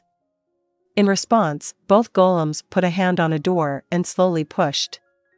A heavy sound echoed, and Mare proceeded through the opening big enough for multiple people to walk abreast. The scene before him was less like a library and more like something else. Yes, it was more like an art museum. The floor and bookshelves were all heavily ornamented, and the books lining the shelves seemed to have been placed there as decorations. Not a speck of dust sullied the polished floor, which featured a beautiful parquet design. The ceiling was double high, a balcony jutted out from the second floor, and numerous bookshelves surrounded the space as if peering in. The ceiling's dome was crowded with gorgeous embellishments, complementing a magnificent fresco. Here and there were glass-covered display tables with several books lined up inside. There were any number of light sources, but none of them was very bright. It was dark enough that a human would have to squint. One glance wasn't enough to take in the whole room. Bookshelves obstructed the view. In the silence befitting a library, the doors slowly closed behind Mare. With the light from the entrance gone, the room felt even darker. Combined with the quiet that could nearly be heard as a sound, that gave the room an ominous atmosphere. Of course, with his eyes that could see in the dark of night, it looked no different from midday to Mare, so it didn't seem ominous to him at all. He walked toward the back at a somewhat quickened pace. The room he was currently in was the Room of Reason. The library was split into the Room of Knowledge, the Room of Reason, and the Room of Evil, plus small rooms for other uses, such as the private quarters of the staff. Thinking of it that way made his destination seem a bit far off. On either side of the hallway stood rows upon rows of bookshelves, packed with countless books. The books of Yggdrasil could be split broadly into 5 categories. First, there was the data on monsters used to summon them as mercenaries. Nazarick had 3 types of monsters. First were the NPCs, created just like the players. Then there were monsters level 30 and below that spawned automatically. Finally, there were monsters that were summoned as mercenaries. These mercenary monsters could be summoned with a ritual using the book plus an appropriate amount of gold for the desired level. In other words, they needed the books in order to call upon those monsters. The second type of book consisted of magic items. Certain data crystals dwelled only within things that took on the form of books. Items shaped like books were generally single-cast items. They were different from scrolls in that while a scroll required the user to be a class capable of casting the spell it contained, anyone could use a book. The third type of book was made up of event items. It was common for the items required for class changes to take the form of books. When Ainz changed from Skeleton Mage to Elder Lich, he needed a Book of the Dead. There were many others, such as the Martial Arts Study Guide and Strange Rumors of the 4 Great Elementals. Besides class changes, some books allowed the user to learn new spells. The fourth type was graphical data. Those were books containing the graphical data of swords, shields, armor, and so on. If someone with the right blacksmith skills used one on the appropriate resources, the corresponding appearance could be created. The fifth type was novels, passed around in the form of books. Most of them were old, out-of-copyright works from the outside world. The next largest number were background stories handed out by the admins. Finally, there were also original stories written by Yggdrasil players. There was also fan fiction set in Yggdrasil, as well as strategy guides based on journals. Most of the Great Tomb of Nazarick's innumerable books were of the first type, collected in order to summon mercenary monsters. Of course, there was no reason to have collected so many of them. In reality, even if they invested all the guild's assets, they wouldn't be able to summon even a tenth of these monsters. Despite that, the reason they had so many was that since the books themselves were cheap, a guild member went a little overboard on a copying spree. The excess books were also used to hide more valuable items. Mare gazed sidelong at the books as he walked past. Then all of a sudden, a ghost-like figure appeared from between some bookcases to block his path. It wore a hooded raven-black robe that melted into the library's gloom. On the belt around its waist, which was threaded with multiple gems, was a jewel-tipped wand. Beneath the hood was a whitish face that seemed to have already turned to grave wax. Its hands were all skin and bone. With every move it made, the darkness surrounding it wavered slightly. It was one of the most famous undead casters, an Elder Lich. In Yggdrasil, this type was known colloquially as the White Foe Millionaire. It was level 30, which made it the second least powerful Elder Lich. It had close palette-swapped relatives, the Red Foe Millionaire and the Black Foe Millionaire. What made it different from an ordinary Elder Lich was the band around its left upper arm. It said, Librarian J. Welcome, Master Mare. The Elder Lich greeted him in a hoarse, difficult-to-understand voice and bowed slowly but deeply. It was a proper bow in which he placed one hand on his chest. I came to see the head librarian. Is he in the back? The Elder Lich pondered for a moment and then spoke. The head librarian is currently creating scrolls, so he is in the crafting room. Thank you. Allow me to guide you. This way, it's okay. I don't mean to interrupt your work. Not to worry. Our role is to be of use to those who visit the library. Refusing at that point would have been rude. Understood. Then please take me there. A smile appeared on the Elder Lich's horrifying face, and he set off walking out in front. Mare followed, looking sidelong at the Elder Liches and other undead casters they passed on their way. By the way, shall I put that book back? Oh yes, please. The Elder Lich looked at the title of the book as he took it. The Adventures of Tom Sawyer? Was it interesting? Yeah, it was. I'm trying to think of what to read next. I have a recommendation for you. This book is so funny you won't be able to stop laughing. It's about a murderer who, here we are. Thank you. Mare opened the door he'd been led to. The room had originally felt fairly spacious, but it was cramped now, with huge shelves along every wall. Lined up tidily on the shelves were countless catalysts, ores, precious metals, stones with attributes, gems, all sorts of powders, organs of various animals, and so on. There was also a large amount of parchment, both rolled and not. These were all resources for scroll creation. Of course, this wasn't all the Great Tomb of Nazarick had. There were many hundreds of times this amount in the treasury. The resources in this room were just the ones prepared for immediate use. A fairly large drafting table stood in the center of the space, and a piece of parchment was spread across it. Standing before the table was a skeleton that looked like a combination of a human and some animal. It wasn't very tall, a little less than 5 feet, perhaps. 2 horns like an ogre stuck out of its skull, and its hands each had 4 fingers. Its feet were hooves. This strange figure was wrapped in a bright saffron himation. A hood-like sheet was draped over its head in a way that its horns wouldn't tear it, and another sheet was wrapped around its hips.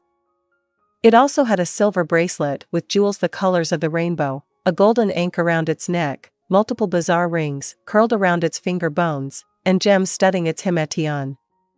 All of these were fairly powerful magic items. And at its hip, hanging like swords, were several scrolls. Although its appearance and gear were peculiar, it was a skeleton mage, one of the early races of undead. It was a being a step below the elder Lich Mare had just met. But this skeleton mage, Titus Aeneas Secundus, was head of this huge library. A supreme being created him to be specialized in crafting, not combat. His total levels were actually higher than that elder Lich's. "Hello, Guardian Mare. I welcome you." "Hi, Titus. I came to ask you a favor." "I see. Then let's hear it, shall we?" "Okay, so I'm hoping you can lend me some level 75 or higher minions." "Understood. So you're heading outside?" "Yes, I am." "You knew right away, I would never forget the words of our ruler, Lord Ainz. So when I considered your position, I arrived at the answer immediately." "Very well." He thought for a moment. "I'll lend you our overlords Coxius, Ulpius, Elius, Fulvius, and Aurelius." "What? Really?" "Yes, really. Honestly, their fighting power is a bit excessive for the library. They would be happier to guard you than to do the dusting here, thank you. That said, I can't let you take them for free. I'd like you to assist me with something. We're going to make a scroll." "Yes, sir. What do I need to do?" "You don't have to worry about a thing. All you need to do is cast a tier 4 spell at the scroll when I give you the word." "What spell should I use?" "I'll leave that up to you." Mare looked puzzled.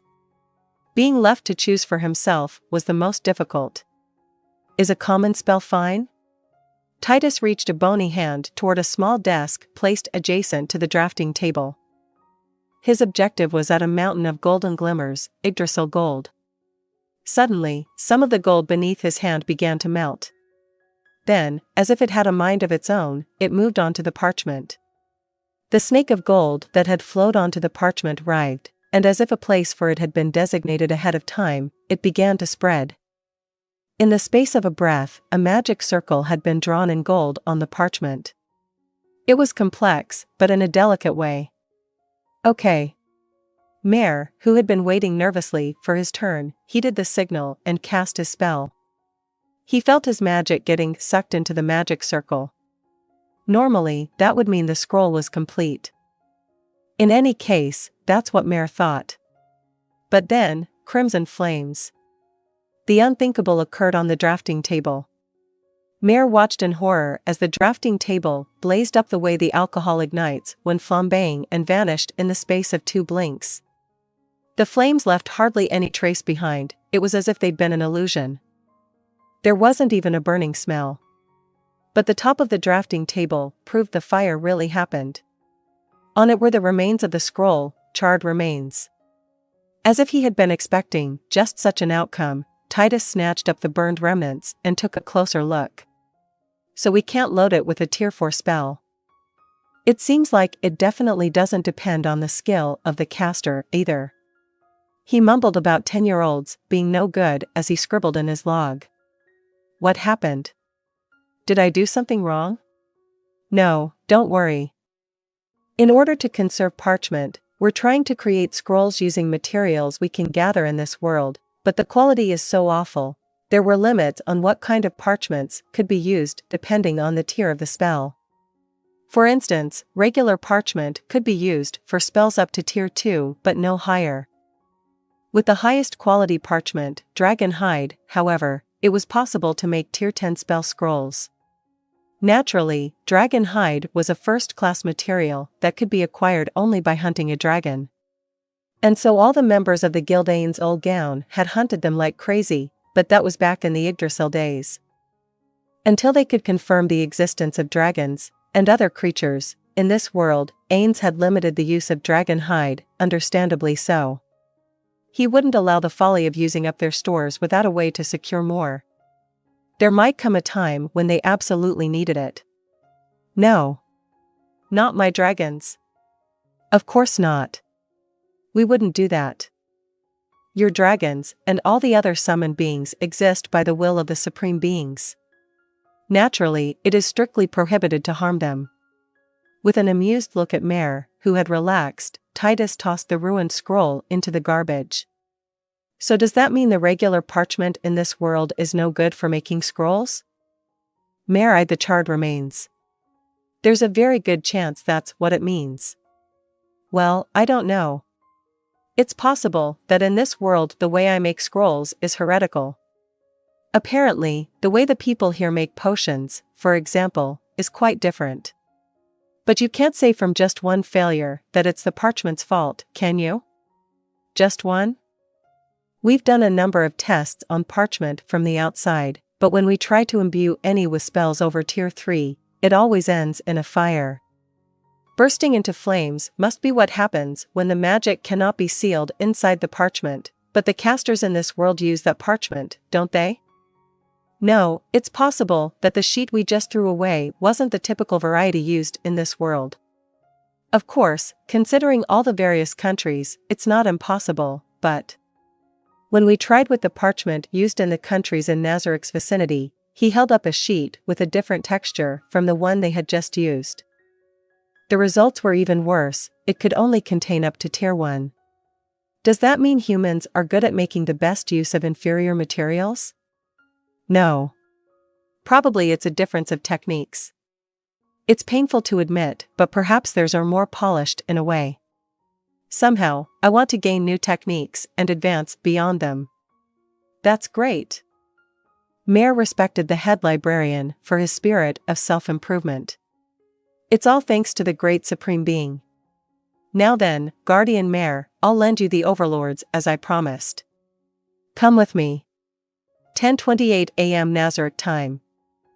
After leaving his ring behind for safekeeping and passing through the ground level, Mare teleported with his party to the center of a room in a stone building. Stone architecture was sturdy and heavy, but it required a solid base, so it wasn't suited to the wetlands, and it required architectural technology that the lizard men had no way of possessing. Obviously, this building had been made by a third party, workers dispatched by Nazarick. The reason they had gone so far as to send personnel over to build the place was explained vividly by the object enshrined in the back of the room behind Mare. He bowed to it deeply. The overlords accompanying him followed suit. Elevated a few steps up was an exquisite statue of the ruler of the great tomb of Nazarick, Ainz Ooal Gown, so lifelike it was as if the man himself had been turned to stone. The way he was thrusting his staff up at an angle gave him the air of a ruler and imparted a sense of his majesty to all who saw it. A number of offerings had been placed on the altar before the statue. Of course, to Mare, none of them had any value. They were all fish and sad little flowers. But Mare didn't find it offensive. The offerings had clearly been made out of respect and worship. For example, the flowers were not the ones blooming on the marsh, but rather varieties picked at the risk of life and limb in the forest. And the size of the fish far surpassed the average of the ones the lizard men ate. They were offering their best. Mare nodded in satisfaction. That the rabble should admire his great master made him very happy. "You've done a good job," he called to the lizard men who were nervously watching him. They were the ones in charge of cleaning this shrine. They had druid powers, rare among lizard men, and around their necks they wore medals with the Ainz Ooal Gown guild crest etched into them. Really, the difference between Mare and them was night and day. He was with the conqueror, and they were the conquered, so there should have been no need for him to thank them. But his deep satisfaction, stemming from the same reason as before, compelled him. Leaving behind the lizard men as they bobbed their heads to him, he and the 5 overlords left the shrine. Before them lay the marsh and the lizard man settlement. The lizard men were more prosperous than before. Of course, their numbers had decreased in the war, but as a result of the 5 tribes coming together, their village was bigger and stronger. The large area was enclosed by a fence, and several watchtowers had been built, although it was unclear how, given the uneven ground. Keeping watch up inside them were bony white beings, probably Nazarick old guarders, armed with bows. There were also Nazarick old guarders in the marsh itself. They seemed to be on patrol, to keep out any foreign threats. I wonder where Coqueudos is. Coqueudos stood out in more ways than one. If he was in the village, it should have been easy to pick him out immediately, and if he was inside a house, his attendants, fitting the same criteria as Mare's, should have been standing outside the door. Mare scanned the area with those things in mind but couldn't see any sign of him. Can you ask someone where Coqueudos is? Understood. One moment please. The overlord who replied, Aurelius, returned to the shrine. Mare looked out over the marsh, the peaceful lizardman village. The lizardmen didn't seem on guard against the Nazarick old guarders. That went for the lizardman young as well. They coexisted as if it were perfectly natural. They don't seem to hold any grudges after being attacked and conquered by undead, so it must mean Coqueudos' policy of friendly relations is working. Or are lizardmen just a docile species? Mare absent-mindedly wondered about those things until Aurelius returned a moment later. Sorry to keep you waiting, Master Mare. The ones working at the shrine say they don't know where he is, but that the chief of the united tribe, Shasuryu Shasha, might okay. Then, let's go see him. Mare set off, following Aurelius. They weren't aiming for the village on the marsh, but rather they walked along the lakeshore to a place just outside the forest. They could see Nazarick old guarders in the trees from a distance. The party's destination was on the edge of another marsh, a place where a fairly large-scale construction project was underway. The water had been dammed, and about 10 stone golems were digging. They carried the dirt to land, after which lizard men carted it away in wheelbarrows. As Mare watched them to figure out what they were doing, a big lizard man ran over to him, all flustered. It was a splendidly built lizard man covered in scars, and he was clearly different from the other lizard men in more ways than one. The metal around his neck swung wildly in his panic. The metals, worn for protection and as a sign of subordination, had no magic power themselves, but they were proof of being owned by Ainz. And that was the reason no one in the great tomb of Nazarick, under the influence of the supreme beings, could harm the lizard men for no reason. Of course, if they deserved to die, that would have been a different story, but luckily, perhaps, lizard men knew their place and respected the strong. No one among them was foolish enough to offend their keepers. Welcome, Master Mare. My name is, you're Shasuryu Shasha, right? That I am. I'm honored you know me. I heard about you from Coqueudos. Do you know where he is right now? Shasuryu began to think. I'm fairly certain he took several of his subordinates to go conquer the toadmen. He also took a few dozen lizard men so they could observe. Toadmen? A toad-like subhuman race that inhabits the northeastern part of the lake. We don't get along very well. They have the ability to order around large monsters and magical beasts, so from our perspective they're a difficult opponent. I heard that in the generation of my father's father, there was a huge war, and the lizard men lost so badly that one tribe collapsed. Figures they're strong if they're from the north. The large body of water was actually more like two lakes stuck together, shaped like an upside-down gourd. The southern, slightly smaller lake where the lizard men lived was half marshland, half open water. Not many large monsters lived there because the water was shallow. In contrast, the northern lake was deeper and was home to many larger monsters. They tended to be more powerful than the ones from the southern lake. Of course, to Mare the difference was negligible. These toadmen, they aren't actually Spheaks, are they? Spheaks were the monsters that lived in the poisonous swamp that once surrounded Nazarick. Mare knew that his sister had a few. I'm afraid I don't know about that. Perhaps you can ask Coqueudos when he returns? I imagine he'll be back soon. I'll do that. Then I wanted to ask about something else. This seems like quite a big construction project. What are you making? It's not very close to the village, and it doesn't seem like a fence or something for defense. We're building our fourth fish preserve. When Mare heard Chasuryu's detailed explanation, it made sense to him. It was a good thing that the lizardman tribes had combined, but when they all gathered, food became a problem. Many of their members had died in the war, but in this location, they couldn't catch enough to go around. Of course, if they went back to their old villages to go fishing, the problem would be solved, but their new ruler, Kokyudos, wouldn't allow it. Regardless of how it would have gone if an entire tribe of adults traveled the marsh, sending a small number would increase their chances of getting attacked by monsters. The lizardman numbers were already down, so he didn't want to lose any more. Kokyudos wanted the lizardmen to thrive, so he had started to work on the food issue. First, he brought and distributed food from Nazarick, with Ainz's permission, of course. Then he struggled to come up with a lasting source of food for them. It goes without saying that he found Zariusu's fish preserves. And with advice from Demiurge, he helped them build preserves that were even more efficient. Construction proceeded rapidly, and they already had 3 large preserves.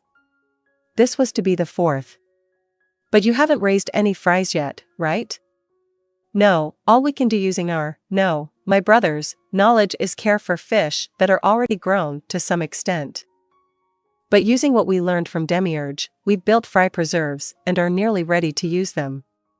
Within the next few years, we should be able to support double the number of lizard men we currently have with farmed fish alone. I see. So after a few years, we won't have to bring any more fish from Nazarick? Of course, I'm sure you'd be able to get some anytime if there was an emergency. We're all exceedingly grateful to Lord Ainz. He's given us so many fish. But those fish, they don't have any innards. How do they survive? Are they like those monsters that don't need to eat? But they don't have bones either. Those are food created by Lord Ainz and the other supreme beings. The fish Kokyudos had brought them came from an item called Dagda's cauldron. What? They can simply create enough fish for us to live on? Chisuryu shook his head. When Zariusu and the others visited from the Supreme Being's castle, they told us fantastic tales. They said that the great tomb of Nazarick contains multiple separate worlds, that it was the realm of a true god. So Lord Ainz has the power of a god? Well, yeah. That should have been obvious by now. Mare cocked his head in genuine confusion. Ainz Ooal Gown was the greatest god and their creator. I see. Everything is thanks to him. We are very grateful. I'll let him know. 10:30 a.m. Nazarick time. What a racket. Silence. Ainz made a sweeping motion with his left arm. Then he froze and held the pose. After a moment, he returned to his original stance. What a racket. Silence. He swung his left arm and froze again. Watching himself in the full-length mirror before him, he made minute adjustments to the position of his hand. Silence. Here.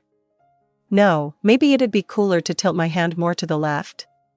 He returned once more to his original stance. What a racket. Silence.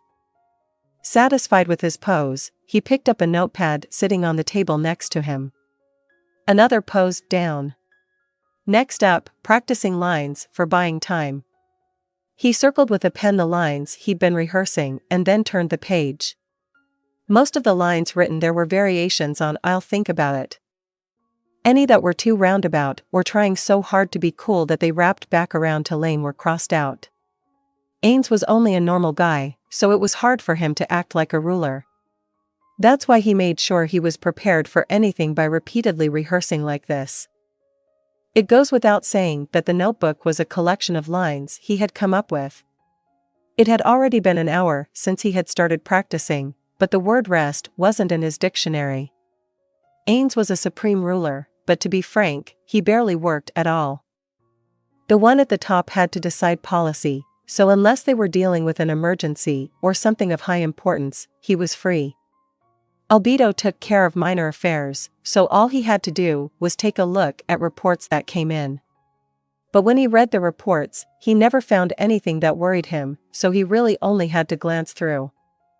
It felt like a leader should have a heavier workload, but as long as he had albedo and no emergencies cropped up, he figured it was fine. That's just how things work in a properly functioning organization. The one at the top doesn't need to be laboring on the front lines.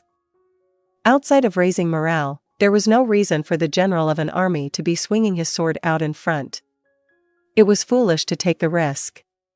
Really, instead of doing the adventurer thing, I should be gaining knowledge, training my brain, so I'm prepared for an emergency.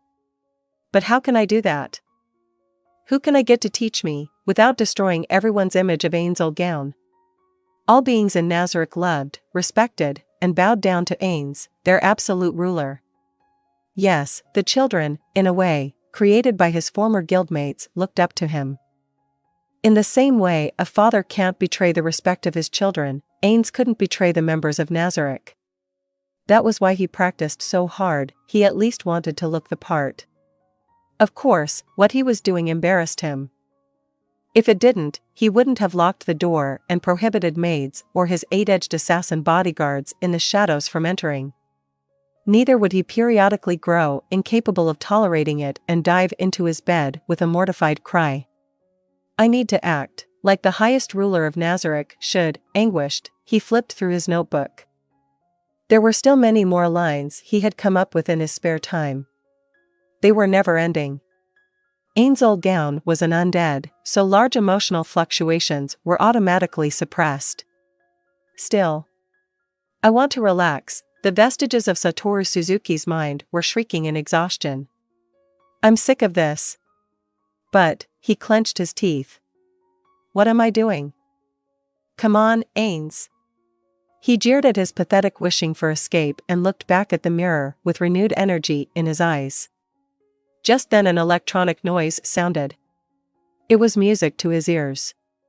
He seized the band on his left wrist to stop the beeping and sighed in relief. If time's up, time's up. Yeah. Time's up, so that's it for now. He didn't forget to throw the notebook into a box. When he closed the lid, multiple locks clicked shut. If anyone tried to brute force their way in, they would trigger multiple attack spells, which would utterly destroy the vicinity. Its defenses were so tight only someone level 90 with a thief-type class or someone level 80 or higher who was spec'd specifically to be a thief-type could open it. Only after using the serious item did he put the notebook away in space. He put it into a place with many rare items. High-level thieves could even steal items that were put away. That said, even if they restrained their opponent, they couldn't steal everything. The limit was an item or two from a single player. Still, the prospect of being robbed once or twice was enough to make Ainz shiver even though he wasn't supposed to feel fear as an undead. And in this world, some people were born with special talents, so who knew what might happen? That's why he put the box in with other rare items. He figured any thief would steal something that looked more valuable. After putting it away, he reconfirmed something. Just like a housewife repeatedly making sure the door to the house is locked, before going on vacation, Ainz made his checks and then finally sighed. Only after all that was done, did he leave his bedroom. He was headed for the room he used as his office. Greeting him with deeply bowed heads to show their loyalty were Albedo, a regular maid, and then Mare. The appearance of the other two wasn't rare, but the boy was unexpected in this place. Surprised, he crossed the room and sat in his ebony chair by performing a movement he had rehearsed more than 30 times, a way of sitting that didn't involve treading on his robe or loudly adjusting the position of his chair. Next, he focused on the way he leaned into it. Sitting back too fast, or with too much of his weight behind the motion, was lame.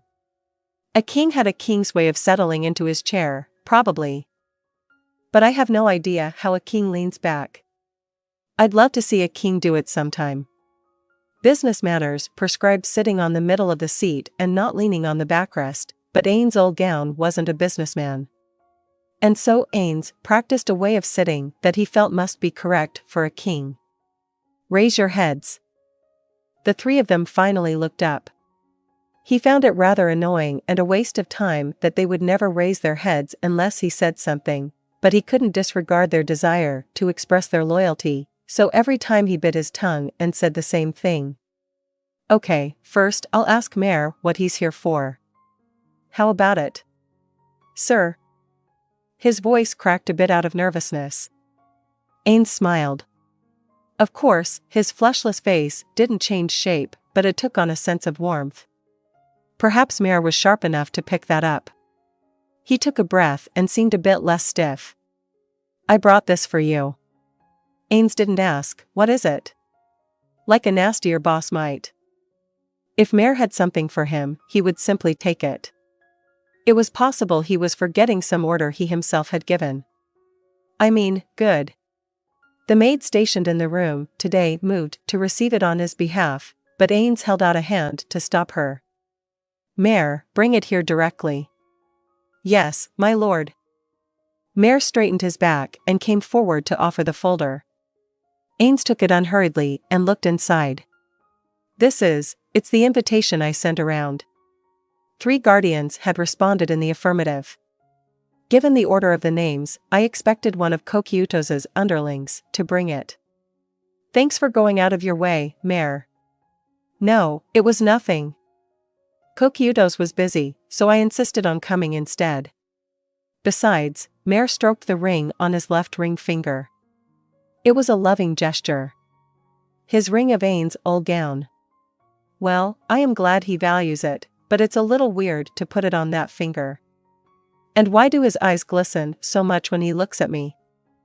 Feeling someone bristle, he glanced at Albedo out of the corner of his eye. She wore her usual smile. His eyes moved to her left ring finger. As he thought, she wore her ring there, like Mayor did. It was as if putting it there was the correct thing to do. What was the story? From ancient Greece or somewhere? A long time ago, Yumeko had told him the meanings behind wearing rings on certain fingers. Something about how a big artery that leads to your heart is in that finger on your left hand? And so, if you touch something bad for you with it, it sends a signal to your heart. So in Japan we call it a medicine finger and mix medicine with it. Does the sous chef wear his there, too? This is no good. He's still looking at me. Ainz folded his hands on top of the desk. What is it, Mayor? What are you looking at? Is there something interesting on my face? He took extra special care to make sure he didn't sound angry. No, I was just thinking how cool you are. I'm cool. He unconsciously stroked his face. Quite the talented brownnoser, aren't you, Mayor? It's not flattery. He shouted so loudly no one would have ever guessed it was him. Please excuse me, Lord Ainz. But I really do think you're cool. Even just before, when you sat in your chair, it really seemed like the way the highest ruler of Nazarick should sit. Ainz sent a questioning glance to the maid. The homunculus, intuiting her master's intentions, said nothing but nodded emphatically to say, that's right. He hadn't even looked at Albedo, but she was nodding vigorously to agree as well. Even her wings were fluttering. I see. I'm glad, Ainz replied briefly, stood, and approached Mayor. The boy thought he was going to be scolded, but instead Ainz patted his head. It was a rough motion, but full of love. Lord Ainz, thanks, Mayor. You always say things that make me happy. He didn't show any of Satoru Suzuki's feelings, but it's kind of embarrassing. I'm always thinking how grateful I should be to my guildmates. To the other supreme beings? Ainz got down on one knee to meet Mayor's eyes. Yeah. I'm so grateful to them for making the great tomb of Nazarick, and you, and everyone. That includes you, too, of course, Albedo and Sixus. Albedo's wings stuck straight out as if she was feeling rapturous. And the maid who had been called by her first name got incredibly flustered.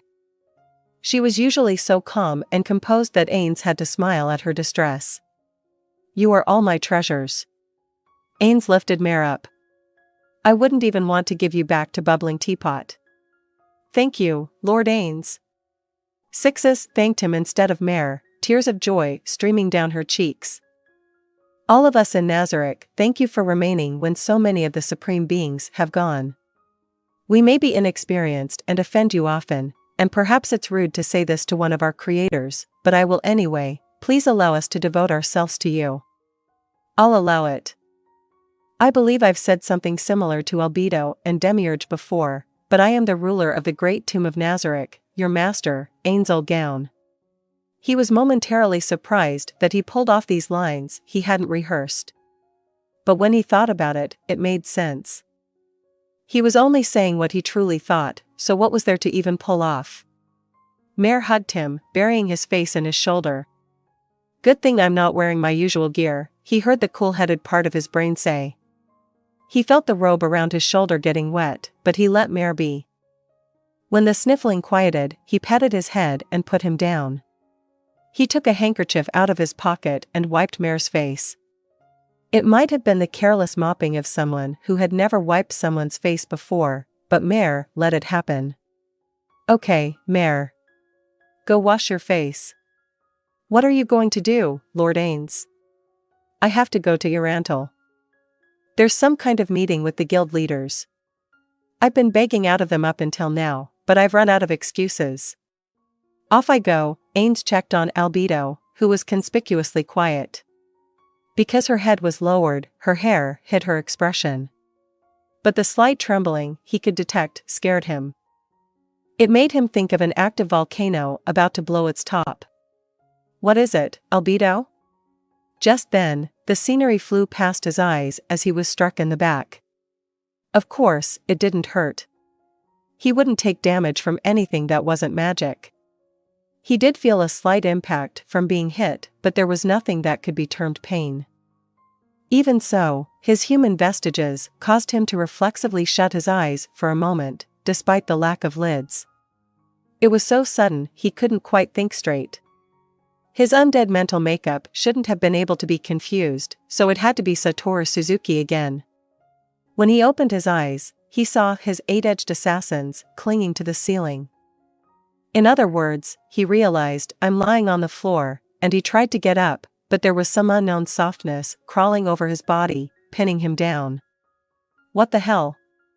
I have an item that should give me perfect resistance against travel obstruction, and that includes holds. I should be freed the moment I'm restrained. That must mean this is an extraordinarily powerful hold skill. The supple creature on top of him was exactly who he thought it was, Albedo. Lord Ainz. Straddling him, she sat up. What is it? What happened, you? We don't have to hold back anymore, do we? Her eyes opened wide. Her golden, dilated pupils made his spine freeze. What are you talking about? He asked, disturbed. Ignoring him, Albedo reached for the chest of her dress. With a little grunt, she tried to pull it down, but the garment didn't budge. Magic clothes are a pain. You either need to break them with a skill or take them off normally. Calm down, Albedo. Get off me. He tried to shove her away, but she was a level 100 warrior. On top of that, when he pushed her, he felt something tender squish and he couldn't follow through. Her hands moved and began to remove his robe. Don't strip me. Don't move your hips. What the? This is your fault, Lord Ainz. I controlled myself for so long, but then you went and said something that made it impossible. This is all your fault. A little while will be enough. Just a little. A tiny little bit. Take pity on me for a few moments. It'll be over in the time it takes you to count the 8-edged assassins on the ceiling. If she had blamed him for rewriting her backstory, he probably would have lost the will to resist. But Albedo's behavior, put one way, it was like she was about to devour him, elicited more fear than guilt, so he struggled. Finally, everyone else, who had been overwhelmed with confusion, leaped into action. Mistress Albedo, you've gone insane. The 8-edged assassins jumped down from the ceiling. Get her away from Lord Ainz. No. Don't completely restrain her, the hold'll get cancelled. Drag her away. It's impossible. she's too strong. It makes sense, since she's the captain of the Guardians. Master Mare, give us a hand, okay? Ainz was eventually freed, and after slowly rearranging his robe, he pointed at Albedo, whose arms and legs were being held by the 8-edged assassins. Albedo, 3 days of disciplinary confinement. The 8-edged assassins dragged her out of the room. Lord Ainz, are you all right? I'm fine, but was Albedo always that much of a weirdo? Did she eat something funky? I know demon races don't have to eat, but she's still able to. Mare averted his eyes. I see. Well, no. I'm sure there's a lot going on. We can't rule out work-related stress. Ainz rose and called to the maid. In an attempt to regain some of his obliterated dignity, he spoke in a forceful voice. Call Narbril and Hamasuk. It's almost time for us to head to Urantal.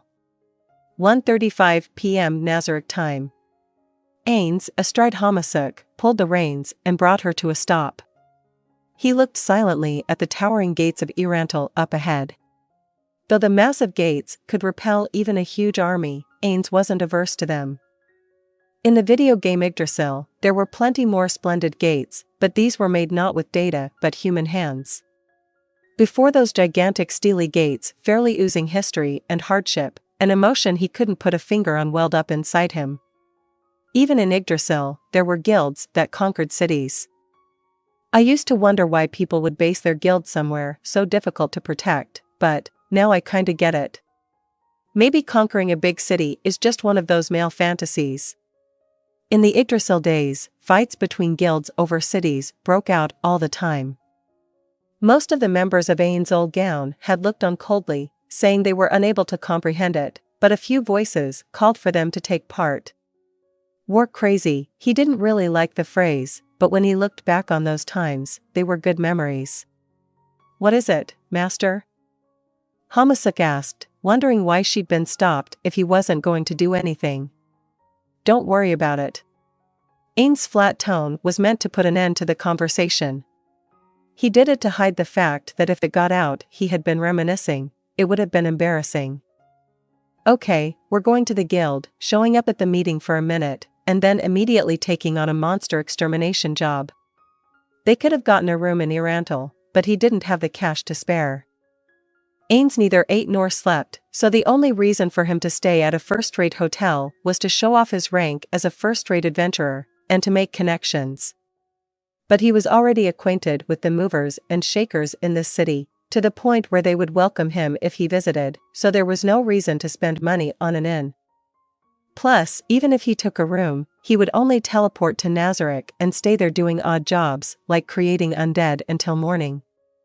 In that case, it was much smarter to take an extermination job and leave the city right away.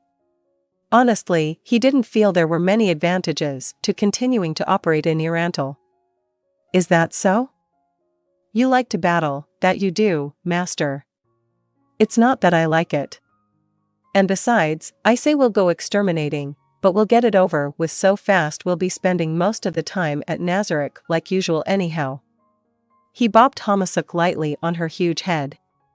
We've got to train you so you can use weapons, armor, all kinds of gear. I'm always working hard, that I am. Those lizard men teach me many things, that they do. In no time, I'm sure that I'll be able to learn a special move, that I will. It would be perfect if you learned how to use martial arts. And how is your training partner doing? Does it seem like he'll learn to use martial arts? Him, you ask? He's quiet, not much of a talker, that he isn't, so I don't know. But I don't think he can yet, no I don't. Yeah, probably not, thought Ainz. He didn't expect that one to be very talkative. And he expected it to be impossible for him to learn martial arts. It was only an experiment. But if, on the off chance, the Death Knight Ainz created could acquire warrior skills, they would need to make big changes to their plans. That is, if it was possible for him to get stronger via training, that might become their highest priority. Undead don't sleep or get tired. They can train an infinite amount, so logically it would be strange if he didn't learn martial arts faster than you. But if he hasn't yet, then maybe it really is impossible. Wait, that I ask. He's doing his best, too, that he is. Even after I teleport to my residence, he stays, silently working. Don't kill him, that I beg you. I'm not going to kill him. What kind of monster do you think I am, anyway? Indeed. There is no one kinder than Lord Ainz in this world. He's even showing mercy and allowing a sad creature like you to live. Narbrel's icy comment from behind them on her horse caused Hamasuk to shudder. Nabe, we're almost to Irantal. Call me Maman from now on. Understood. And Hamasuk is an important figure in our plan to strengthen Nazarick. Treat those who work for the good of Nazarick accordingly. Know that this applies beyond Hamasuk as well. Sir. My apologies. He wanted to say, and stop calling humans ticks and lice, but she didn't listen when he reproved her, so he'd given up on that of late. If it was part of Narbrel Gamma's character to say those things without even realizing it, he didn't want to trample on the wishes of the guildmate who created her. Okay, let's go. Yes, that I say. Ainz proceeded atop Hamasuk. Several people were in line at the gates. That the examination to enter the country was stricter than the examination to exit was only natural. The guards inspected cargo quite thoroughly. For that reason, if there were peddlers or traveling merchants in the queue, it could take quite a while to get into Irantal. I guess it won't take too long, wouldn't they let you go ahead? Narbrel quietly asked as they lined up behind a few other travelers, including some who looked like adventurers. She was right. He had passed an extremely annoying inspection the first time he went through, but as his renown grew, the exams had grown simpler and simpler until now he essentially got a free pass. Not only that, but sometimes he was even allowed priority entrance. Raven Black wasn't special in this regard. Many teams Mithril or above were treated the same way. The consideration was given so as not to displease the city's trump cards. If they really wanted to do me a favor, they'd get rid of the entry taxes. Considering how much adventurers earned, the fees were extremely cheap, but for Ainz, who was bringing in the lion's share of foreign currency to Nazarick, it was a cost he didn't appreciate. That said, he didn't simply use a flying spell to go over the walls either. Maman was a hero. That meant, I shouldn't cut in line, unless there is some extenuating circumstance and I need to get in quickly. Still sitting on Hamasuk, he noted Narbrel's bow of acknowledgement out of the corner of his eye and gazed absent-mindedly at the line ahead. We're really not moving, though, just like a giant traffic jam, the line of people wasn't budging. What the? It seems like they're checking a wagon, but they're doing an awfully thorough job. Wait, they're just surrounding it, not inspecting it. Did they find something illegal? Excuse me. He addressed the countryman ahead of him. What can I do for you? No need to get so flustered. I'm just wondering if you know anything about why the line isn't moving. I don't know the details, but they took a village girl to the guardhouse. Then all of a sudden, Ainz listened to the man's story but didn't end up learning much. He craned his neck to get a look at the guardhouse. Focusing his ears, he could hear irritated voices. Suddenly, he was curious. When he first came to this city, he had been asked several questions at the gate, but he had gotten through more easily than he expected, to the point where his impression was that in this world they were surprisingly kind to drifters like mercenaries, adventurers, and travelers. Now, however, it seemed like that wasn't actually the case, so he wondered what kinds of questions they were asking the village girl. Now Ainz had the rank of adamantite, which was valid in other countries as well, so apparently most places would admit him. That was precisely why he wanted to know what kinds of questions she was being asked. There could be times in the future where he infiltrated the city not as Maman but under some other guise. His aim was to be prepared for that by getting information ahead of time. Wait here a minute. I'll see what's going on. I'll come with you. That won't be necessary. I'm just taking a quick look. He got off Hamasuk and walked toward the guardhouse. All the soldiers yelped in surprise when they saw him. There wasn't a soul in Irantal who didn't know who Mammon the adamantite rank adventurer was. Taking care to appear confident, he arrived in front of the guardhouse. Inside, he could see a village girl sitting in a chair as well as a caster and a soldier who appeared agitated. "We'd like to enter the city already." "What are you doing?" Both men emitted an identical yelp to the soldiers outside. The village girl looked his way, dazed. "If it isn't Sir Mammon. Do excuse us." "What in the world are you, that girl? I've seen that face somewhere before." He searched his hippocampus, not that it existed, for information about her. Yes. There was a suspicious girl here, so it took some time to investigate her. "We apologize for inconveniencing Y." As he was thinking how annoying the man's voice was, the girl's name came to him in a flash. "Henry, that's right. Henry Emmett, right? Who might you be?" "Wait. Why, you came that one time with Nfiria, right? I don't remember speaking to you, but perhaps you heard my name from NFI?" Suddenly, Ainz put a hand over his mouth in spite of himself. The one who had met Henry was the masked caster Ainz Ooal Gown. Now he was the adamantite rank adventurer, clad in raven black armor, Mammon. "Shit. I just talked in my normal voice. This is bad.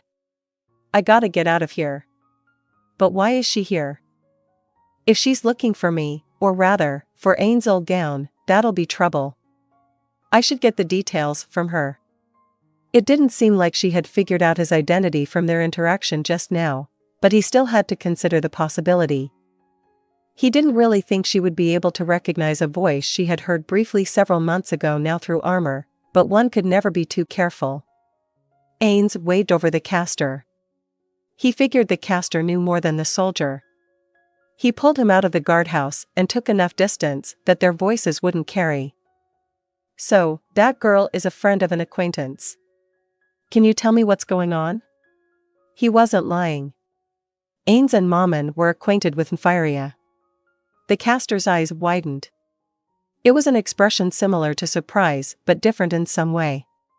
It was as if he had connected the dots, like he had solved some puzzle in his head.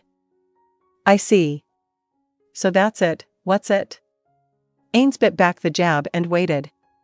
She kept saying she was just a village girl, but she was concealing an immensely powerful magic item shaped like a horn. "We thought it was suspicious that she would be carrying such a thing, so we were trying to get the details." "What kind of horn? What does it do?"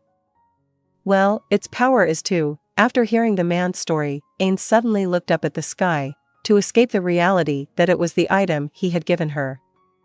When he had given it to her, he didn't have any idea what kind of items were commonplace in this world, he just wanted her to protect herself. Who could have guessed it would cause trouble for her later?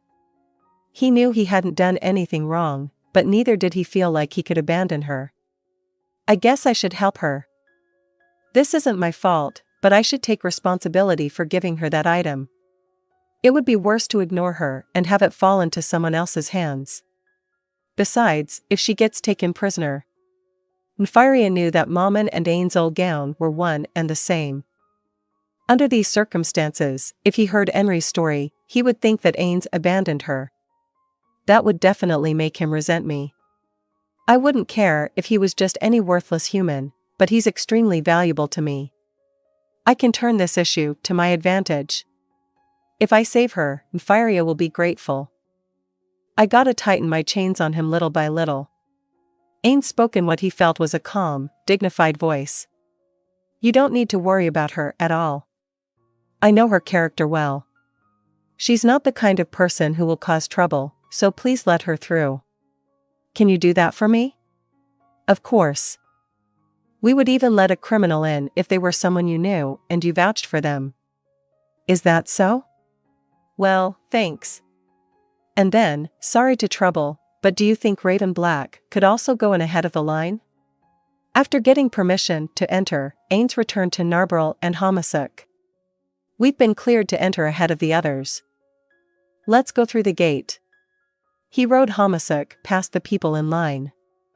The travelers waiting their turn noticed him, but when they saw his raven black armor, Hamasuk, and Narberl, they looked away in resignation. They had seen the status gap between Ainz and themselves. With deep, reverent bows from the soldiers guarding the gate, Ainz and his party passed through it and entered Irantal. Okay, Nabe. I have a favor to ask you. Understood. Your wish is my command. He wondered how this loyal attitude looked in the city between fellow adventurers, but he knew saying anything would be pointless, so he continued with his order. Talk to Enri, the girl on the next wagon that will come through the gate, and find out why she's here. Next, he looked for a place to hide. He wanted to avoid any further conversation with Enri himself. He glanced around the area, decided ducking behind a stack of wooden crates would suffice, and had Hamasuk dash over there. The two of them appeared so suddenly, the soldiers working there got flustered. Do you have a moment, sir? I'd like to ask you about these crates, Ainz asked one of the soldiers after confirming that his position wasn't visible from the gate. Of course, he had no interest in the crates. It was just an excuse so they wouldn't shoo him off for being in their way. Yes. Thank you for taking an interest, Sir Mammon. These are crates of a vegetable called kingshu from the Grandel domain. Ainz listened to the soldier's earnest explanation, occasionally muttering a vague "I see" or "really?" He was rather unengaged, but the soldier took no offense and continued explaining. About the time Ainz was learning a great deal about different ways to prepare kingshu, he sensed Narberl appear behind him. Sorry to interrupt you in the middle of your explanation. I appreciate all the useful information you've given me, but my friend is back, so I need to go, he declared unilaterally and had Hamasuk start walking. So what did you find out?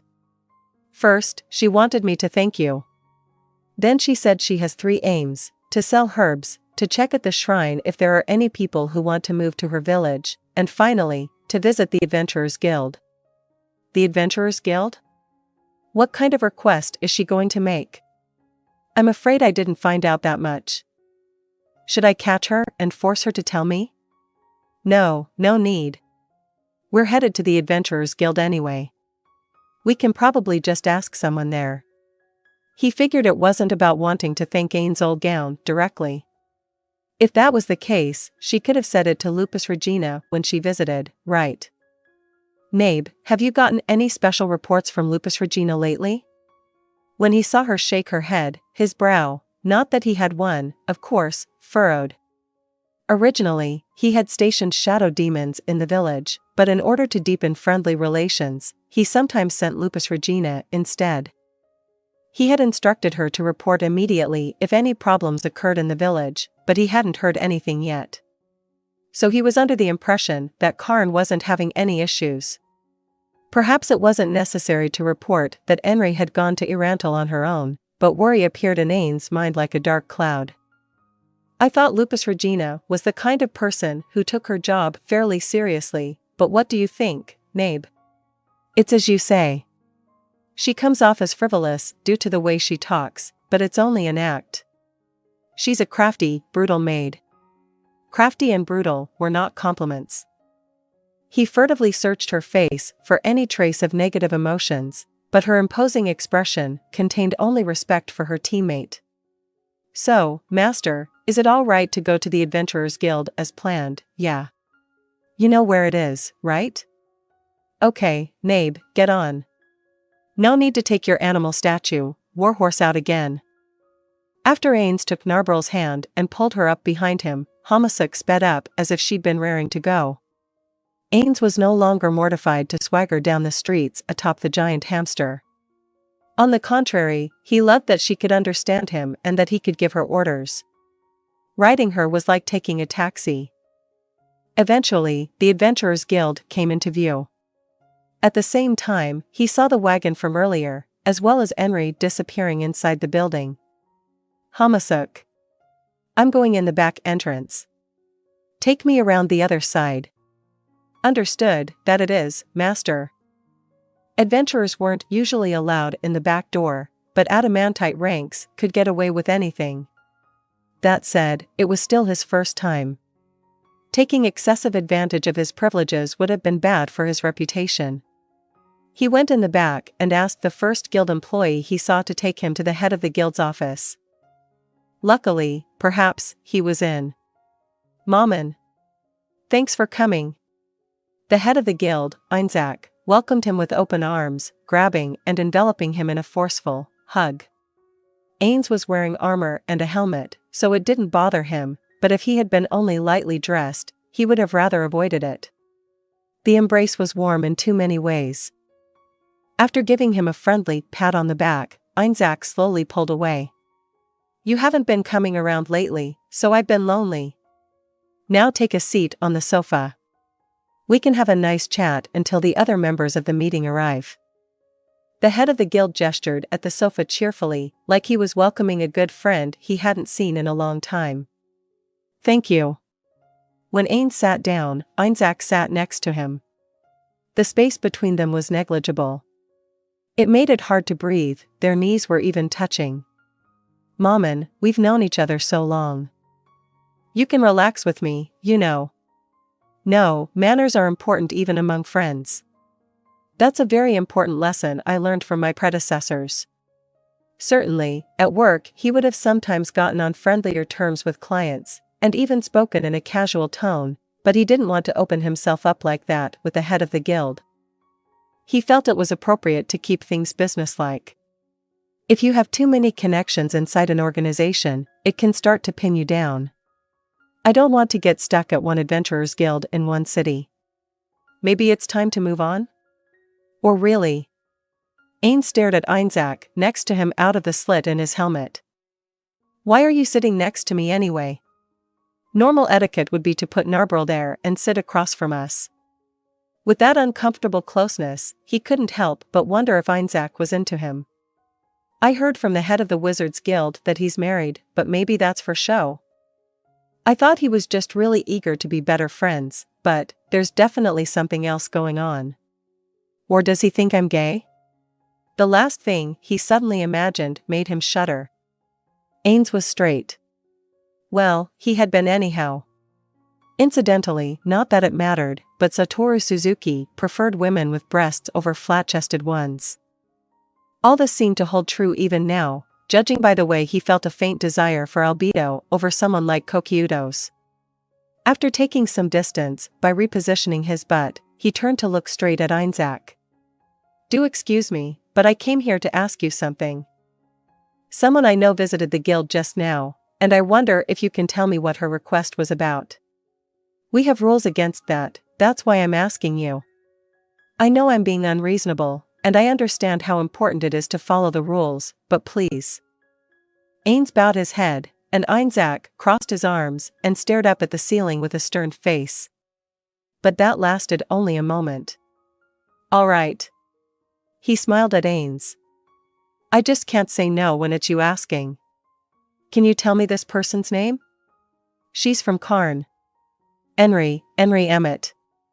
"Henry, okay. Give me a minute." Before long, he was back. Behind him followed a receptionist Ainz had seen before. She came in stiffly, nearly paralyzed with nerves. "Sir Maman."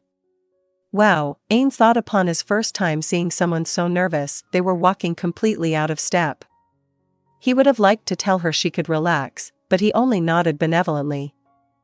Not coming off too free and easy was one of those things adamantite rank adventurers worried about. "This is the receptionist who talked to Henry Emmett. You'd probably like to talk to her directly, right? Anything you want to know, ask away." "In that case, but first, why don't we have her sit down?" "This isn't my office, so it would be weird for me to say it, but, no. That won't be necessary. I'm fine as is." Satoru Suzuki would have felt awfully strange sitting while the person he was talking to was standing, but during his time acting as Ainz Ooal Gown, ruler of the Great Tomb of Nazarick, those kinds of feelings had faded. He had grown to simply accept the gap between those at the top and those below. It seemed like proof that his role-playing as a masterful being wasn't for nothing, that he had actually gained experience points. "So how many more points till I level up?" "Wait. Are you sure? Well, then let's begin. I'd like to hear the details of her request. It's very important, so can you make sure not to leave anything out? Yes, sir. Sticky, cold sweat beaded on her face. What is it? Is something wrong?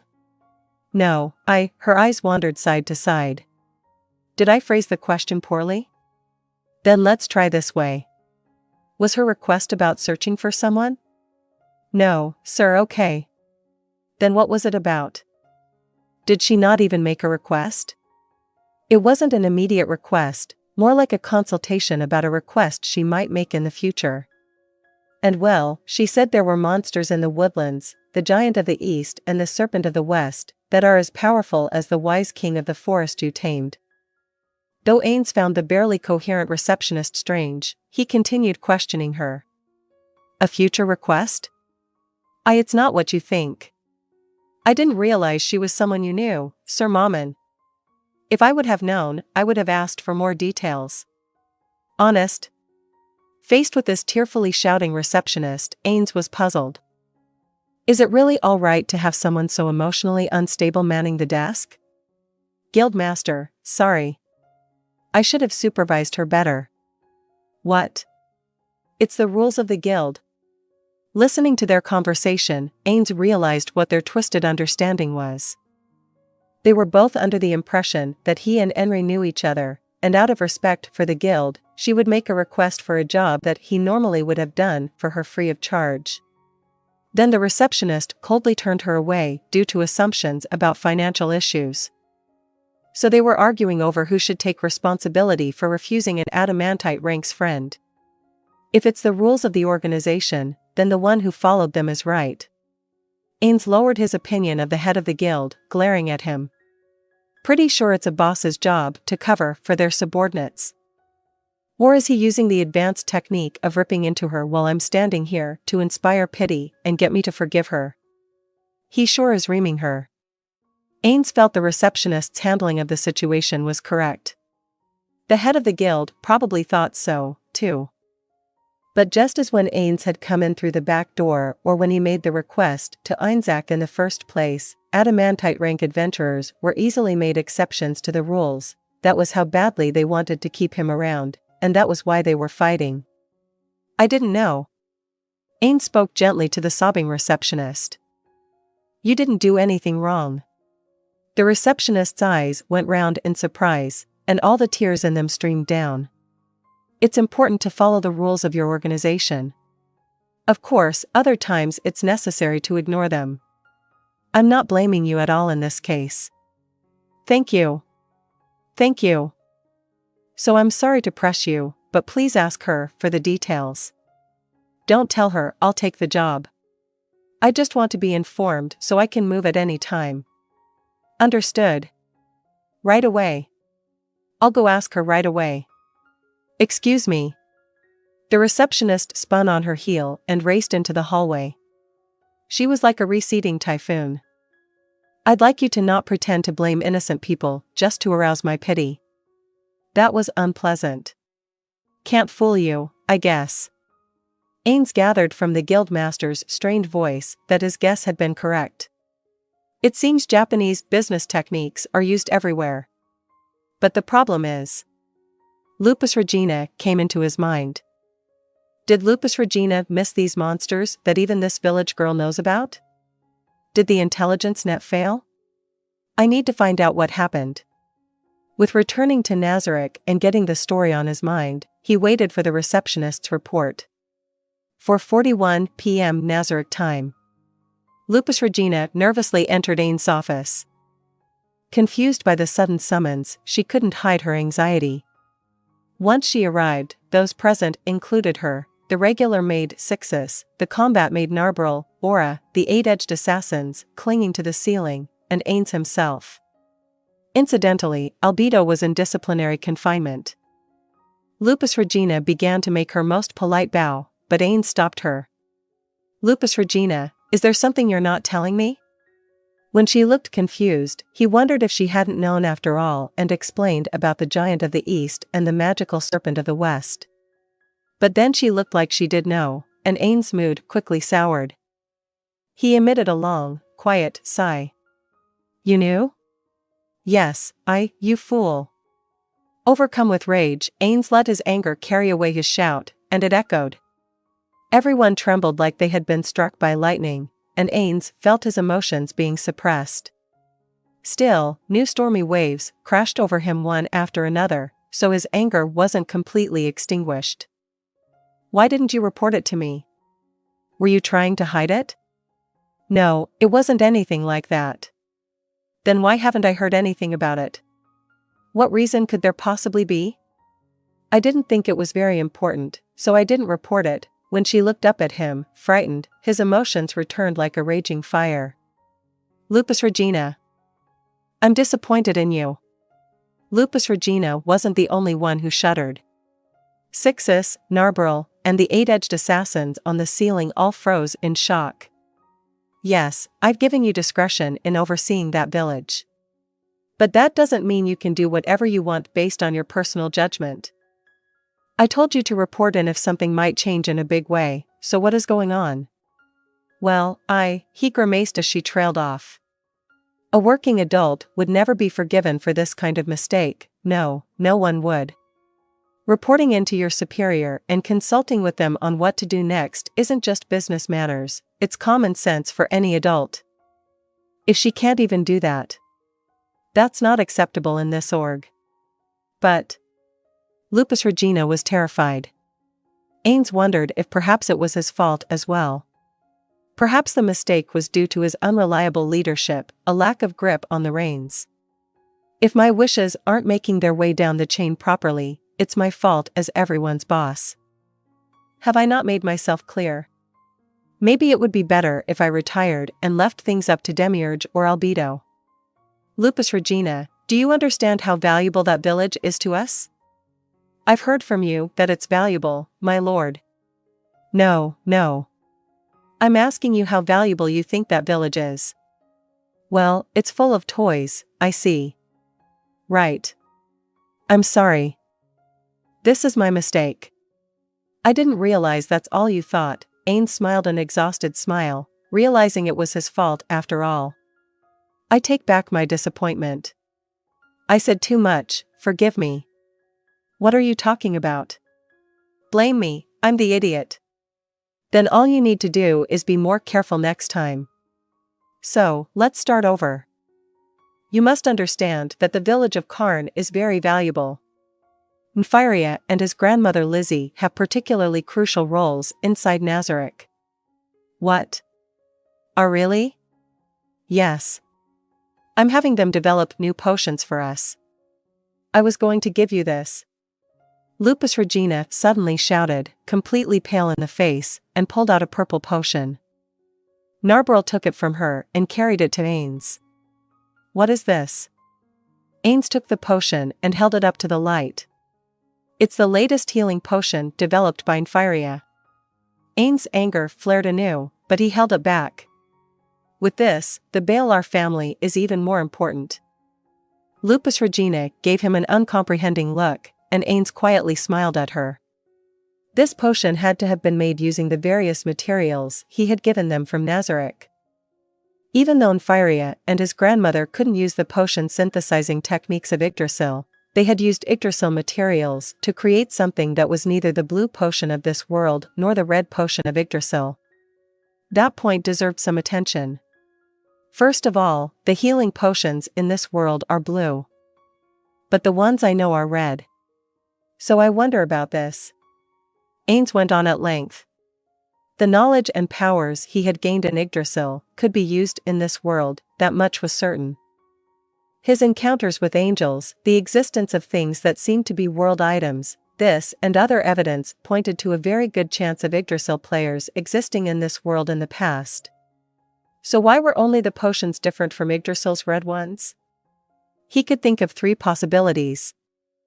One was the loss of technology and a break in knowledge due to countries falling to ruin. Because technologies, once known, were very likely to spread to neighboring states, this had to have taken place over a wide area.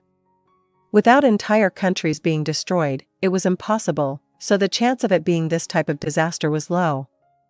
His second idea was that either Nfiria personally didn't know how to make them, or the knowledge hadn't spread to countries in this region.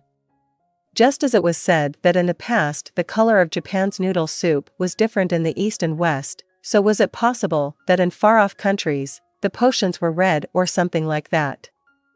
His final theory was the one that made the most sense: synthesizing Yggdrasil potions required Yggdrasil materials.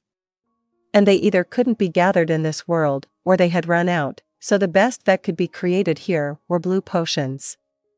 So excluding idea number 2, this potion Nfiria made, he shook the potion in his hand.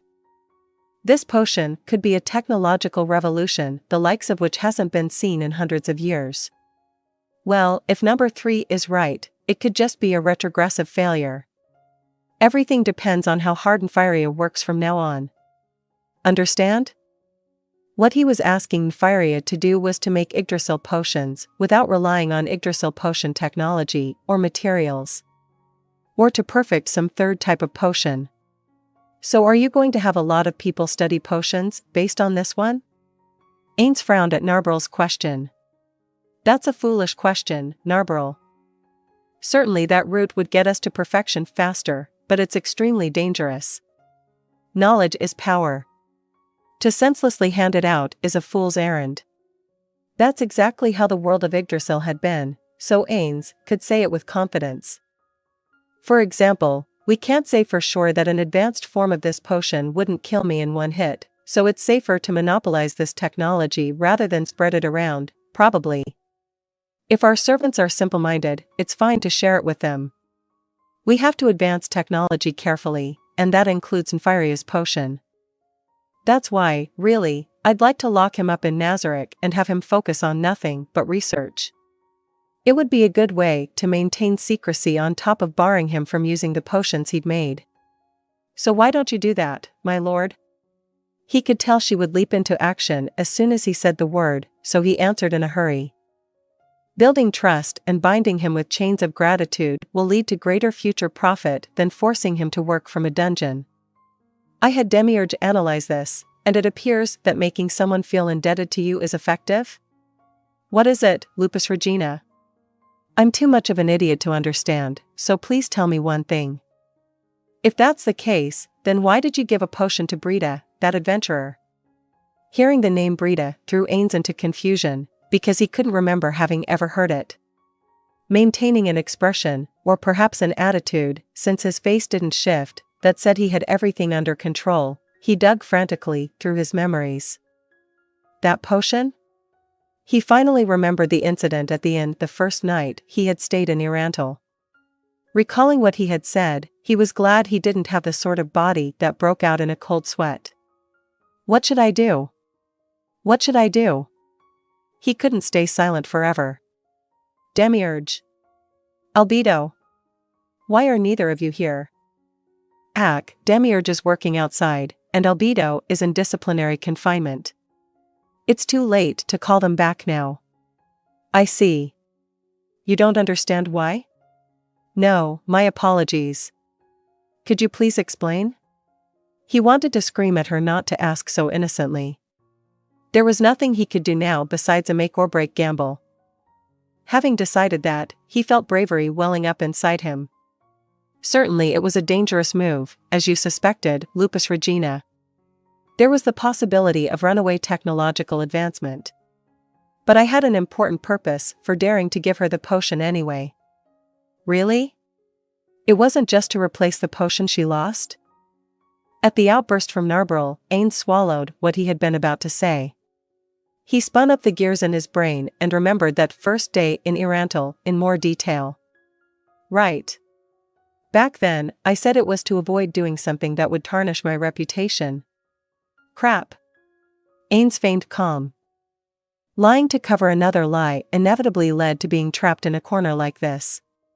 He frantically scraped together his rapidly fading courage. Is that really all you thought it was, Narbrel? Please excuse my error. No, you don't have to apologize. At the time, I wasn't sure if it would work out, so I only mentioned the simpler of my aims. So then, what was your true aim? In response to Narbrel's question, Ainz slowly opened his mouth, but even at that moment, he had no clue what to say. Just then, though, he was struck with a hunch and unhesitatingly seized on the idea. Nfiria, having made his solemn declaration, he looked at each of his subordinates. But while Albedo or Demiurge would say something like, "I see. I would expect nothing less, my lord," at this point, Narbrel only furrowed her brow and said, "Nfiria, my lord?" Ainz put a hand to his mouth. MRPH, Narbrel and the others looked ashamed of themselves. They must have taken his pose to mean, "I've explained this much and you still don't understand?" But actually, he had unconsciously put his hand there while trying to think what to do next. For a short while, he was overly nervous, riding the waves of emotion that were suppressed and renewed in turn, but after the fierce storm, he discovered an exit. He didn't know what he would find on the other side, but he was ready to grasp at any straw he had, so he stepped into the dark unknown. "I've succeeded in capturing the apothecary Nfiria. Does that answer your question?" "I know. If someone gave you a potion totally different from the normal blue ones everyone knows, what's the first thing you would do? Ask someone?" "Yes. You're exactly right, Lupus Regina. And just as I planned, she took it to the most knowledgeable potion merchant in town. That's how I made contact with Nfiria." He remembered Nfiria telling him that story back in Karn. "I see. So that was your aim. Seems like you get it now. It was bait used to acquire a capable apothecary.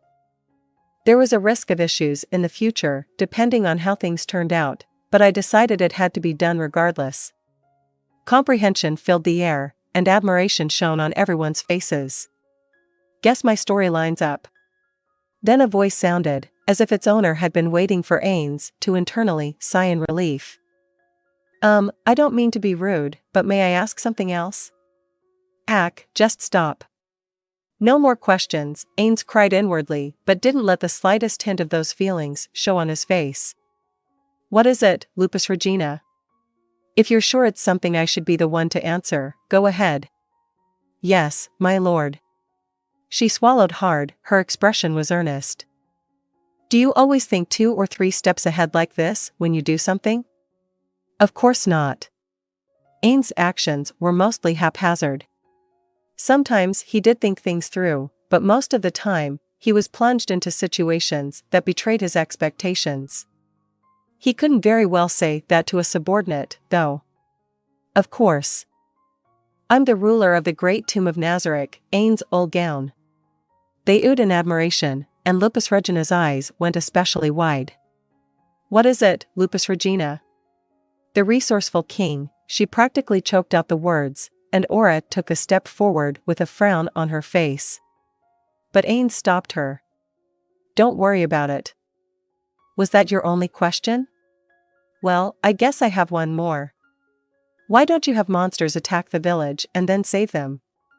I think if you rescued Nfiria and his grandmother from the burning village, they'd feel even more indebted to you and make themselves useful. That's not a bad move at all. Perhaps it's worth considering. But in that case, it's possible that Nfiria would turn his hatred on monsters. He might not want to cooperate with us anymore. If they were being raised by a group of humans, it would be different. In that case, we should save Henry Emmett as well, to tighten our hold." Although the fact that Karn was useful as a village that the caster Ainz Ooal Gown had saved made it a hard decision. By the way, the most important person in that village is Nfiria. And since he's in love with Henry, she is number 2. Lastly, there's Nfiria's grandmother, Lizzie. I don't care what happens to the others, but protect those 3 at all costs. In a worst-case scenario, guard Nfiria even if it costs you your life. So, Lupus Regina, will that be all? Yes. Thank you. Okay. I forgive this mistake, but now that you know my intentions, I won't forgive another. You understand, right? Of course, my lord. Good. Then go. Go and do a splendid job. Lupus Regina left with a bow, and Narbrel followed her like a prison guard. After the 2 disappeared behind the door, Ainz turned to the guardian standing by next to him. So, Aura. Have you heard of the Giant of the East or the Serpent of the West? They heard a voice behind the door say, Lord Ainz is seriously not screwing around. Thinking everything out that well before he makes his move, the word monster doesn't even begin to cover it. The thick door muffled it, but it was still loud enough to interrupt the pair's conversation. And if they could hear it in the room, how loud was it out in the corridor? Should I tell her the door is thinner than she thinks? She's pretty worked up, I could punch. Just then, from behind the door, they heard a difficult-to-place slamming noise, and then the sound of something heavy being dragged away. Looks like you won't need to intervene, Aura. Well, we've been disrupted, haven't we? Okay, so have you heard of them? My apologies. I don't have any information about the Giant of the East or the Serpent of the West. After the fight with the evil tree, I did a search of the forest, albeit a quick one, looking for any powerful monsters. And although I didn't reach the subterranean cave, well, if they're at Homisuk's level, I can understand why they wouldn't catch your attention. A gardener wouldn't be aware of every bee that flies by. The strong having that sort of oversight was a fairly difficult issue to solve. My apologies. Then, Lord Ainz, shall I mop them up? That's not a bad idea. Maybe we should kill the obnoxious maggots and bring the forest entirely under Nazarick's control. Understood. Then I'll send in a few of my pets. That's no fun. If this Giant of the East and Serpent of the West are as strong as Homisuk, I'm curious to see what they're like. Then should I capture them and drag them back here? No, going personally wouldn't be so bad. Thanks to Homisuk, I've learned the value of old knickknacks. Aura looked like she didn't know what he was talking about, and he smiled at her. Of course, that won't be all. Let's see if we can't devise a test for Lupus Regina, too. 7:16 p.m. Nazarick time. Fenrir walked leisurely through the dark forest without making a sound. Even if branches or tangled vines barred his path, neither his movements nor those of the two riding him were hindered.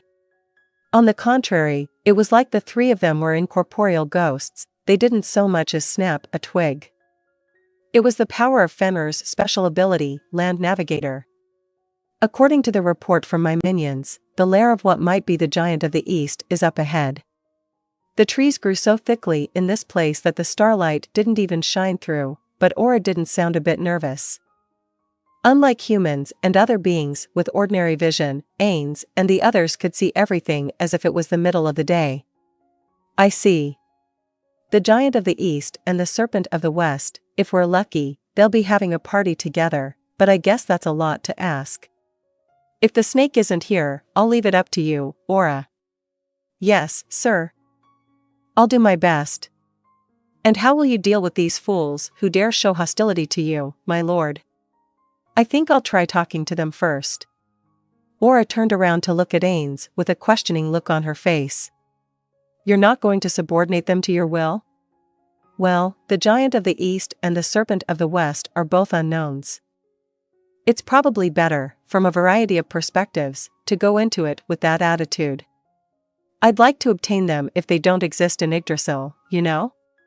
You're so kind, Lord Ainz. She wasn't being sarcastic. You think so? I'm really only kind when it benefits me, or members of Nazarick. If these monsters are like Homisuk, they might be valuable, that's all. Might as well take the chance to see what they're about. You were mentioning that about Homisuk earlier, too. Is she really so valuable? She sure is. She's great for experimenting on. Homisuk was currently training as a warrior under the lizard man Zariusu. Incidentally, there was another student as well, a Death Knight Ainz summoned. The aim of the training was to test if it was possible for them to acquire the warrior class. Ainz was especially interested in the Death Knight's results. If he could become a warrior, it would be possible to rapidly boost Nazarick's military strength. It was probably impossible, but they wouldn't have the results unless they did the experiment. Is that why you're having the blacksmith make her armor? Because she's so important? You sure have good ears. That's one reason. But if I'm going to ride her on a battlefield in the future, I need to strengthen her defenses. If Hamasuk acquired the warrior class, she would probably be able to wear full plate armor. When he put the heavy armor on her now, her mobility and evasion capability markedly decreased, so it only made sense. If she can't operate well in armor unless she acquires the warrior class, it's just like the game. Well, even I'm bound by the game rules, to the point where I can't even put on metal armor, so compared to that, she has fewer restrictions. If we had one more Hamasuk, we could investigate the differences between them. These game-like restrictions were another mystery of this world. If he had Demiurge investigate, he could probably get an accurate understanding of them, but for whatever reason, he didn't really feel like it. I might just have to force myself to acknowledge that this world has laws of magic that are totally different from the laws of physics, and accept that anything could be possible. Lord Ainz, is something wrong? No, it's nothing. What do you need? You seem to be pondering something, so I just wondered if there was something on your mind. Well, I just got caught up thinking about a bunch of things. It didn't mean anything else. I see. Seeming relieved, Aura turned back around, and Ainz moved his eyes down lower from her hair like golden silk. His gaze passed her slim back to his own hands around her little waist. Such a delicate waist. I guess this is what kids' hips are like. Ainz had never had children, so out of curiosity, he patted her waist as if testing the sturdiness of one of his belongings. Then he brought his hands higher and lightly struck her back. Since they were riding Fenrir, he obviously didn't use too much force. But Aura still jumped and whirled around. What, Lord Ainz? Her face was bright red, so red even someone without night vision would be able to tell. I just thought you had such a tiny waist. Are you eating enough? Even with an item that makes it so you don't have to eat, you still can, right? Yes. I don't get any magic buffs or anything, but I can eat. In Yggdrasil, humanoids and subhumans developed in exchange for having a lifespan, but grotesque stopped growing after a certain point and aging ended. If those rules were valid in this world as well, Aura and Mare would grow up. He didn't want anything bad to happen to them because they didn't get proper nutrition when they were young. Since his guildmates weren't around, the growth of these children was Ainz's responsibility. Make sure you're eating. Okay. I'll eat a lot and annoy Shaltir. He wondered why Shaltir suddenly came up but decided to ignore it. Items that make eating and drinking unnecessary might be bad for your development, so it may be better to exchange them for a different magic item. Growing up. Someday, you two will have lovers. Both Aura and Mare were adorable kids. Surely, they'd grow up to be beautiful young dark elves. Ainz imagined all sorts of people confessing their love for them, not that he had any experience with that personally, but he'd seen it in dramas on TV. Perhaps because of the conversation they'd just been having, he imagined them surrounded by a ton of Hamasuks. Little Aura and Mare surrounded by a ton of Hamasuks. It wasn't a bad scene, but it wasn't at all what he had meant to be envisioning. A hamster is a mouse relative, so Hamasuk can probably reproduce like crazy. I wonder if we'll have problems if we don't get her fixed. That said, I wouldn't mind if she reproduced a little bit. I wonder if there are even males of her race around. What? It's a bit soon for that, Lord Ainz. I'm still only in my 70s. I see. So you're still a kid for a while, then. By the way, of the members of Nazarick, who do you like? What's your type? Ainz had zero romantic experience, so he got jealous when he saw a random handsome fellow flirting with a pretty lady, but he was confident that he could be genuinely happy for the NPCs. I love you, Lord Ainz. That's sweet of you. Ainz was glad for little Aura's flattery. Since he loved the NPCs, hearing they loved him back made him smile. So, who do you love the most, Lord Ainz, Albedo or Shaltir? I love you, Aura. Ainz patted her head from behind, letting her golden hair slip between his fingers. What? I guess I need to think about the quality of their education as well. If there's a dark elf school or something, would Aura and Mare turn out better if I sent them? I wonder what Bubbling Teapot would think if she were here. School, though. A rom-com set at a school? Peroncino was shouting something about that. That he wanted to establish a Nazarick academy with Suratin. Wonder where that data went. What? What is it? You're awfully loud, Aura, sorry. I know we're near the Giant of the East's house, too, it's fine. You don't need to apologize. More importantly, about your future, my future? Yes. Is something wrong? You seem panicky. Did something happen? No. It's nothing. Right. You want to talk about my future? Yeah, I do. In the future, I think it'd be a good idea to visit a dark elf country, if there is one. I'll have you come with me when the time comes. Yes, sir. That future, right. Understood. I'd be honored to accompany you. And we're almost there, Lord Ainz. Up ahead in the darkness, past where the forest cut off, was an unnatural light. I see. Could you station around us the magical beasts you brought? I'm going to get ready, too. Ainz used one of his skills, summon upper-tier undead. What appeared was an ominous-looking knight atop a pale blue horse. Their numbers increased each time he used the skill. Okay, 4 should be enough. Alright, Pale Riders. You guys stand by in the air to capture anything that tries to flee. When the Pale Riders silently acknowledged their orders and pulled their reins, the blue horses galloped into the air. Once they turned incorporeal, they could proceed straight into the sky through any branches in the way. Okay, the perimeter is secure. All we have to do now is see if this is our monster. Yes. You're not going to test his stamina? That's the very last thing. I'm not actually looking for a fight. Let's try to have a conversation that benefits both parties. He meant that. It wasn't as if Ainz liked combat. He didn't mind being cruel if there was something in it for him, but that didn't mean he relished brutality. He wasn't the type to go out of his way to step on ants on the road. Nothing would be better than settling this encounter with a discussion. Fenrir arrived at the edge of the woods. The edge of the woods in this case was the edge of one of the clearings here and there within the forest where trees didn't grow. There were some areas where the trees died for special reasons, such as the way the area around an evil tree was a pile of withered trees. There were various different reasons, but this clearing was probably created by the monster.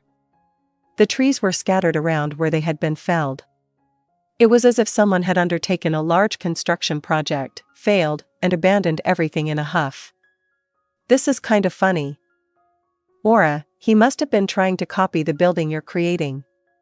The product of this fool's efforts is appalling. This is what happens when cave-dwelling creatures try too hard, you're exactly right. Lord Ainz, there's its camp. In the middle of the abused plot of land, so dead it seemed to have been burned, was a crevice. No lookout? That's pretty careless. Well, I guess we're not knocking this time. Ainz followed Aura toward the cave opening in the ground. When he peered inside, a gentle slope seemed to lead to a somewhat more spacious area in the back. The ceiling was quite high, so a fairly large creature could live there with no trouble. This reminds me of exploring labyrinths in Yggdrasil. Whenever we found a cave in the mountains, there was that excitement of wondering what we would find inside. Back then, Tigris Euphrates or one of his other guildmates would have taken the lead and Ainz would have followed. Or they could summon monsters to send out front, undead in Ainz's case, and have them set off all the traps, a method called warrior tripping or summons tripping. Those were good times. His steps were light as he reminisced, but his good mood lasted only a few seconds.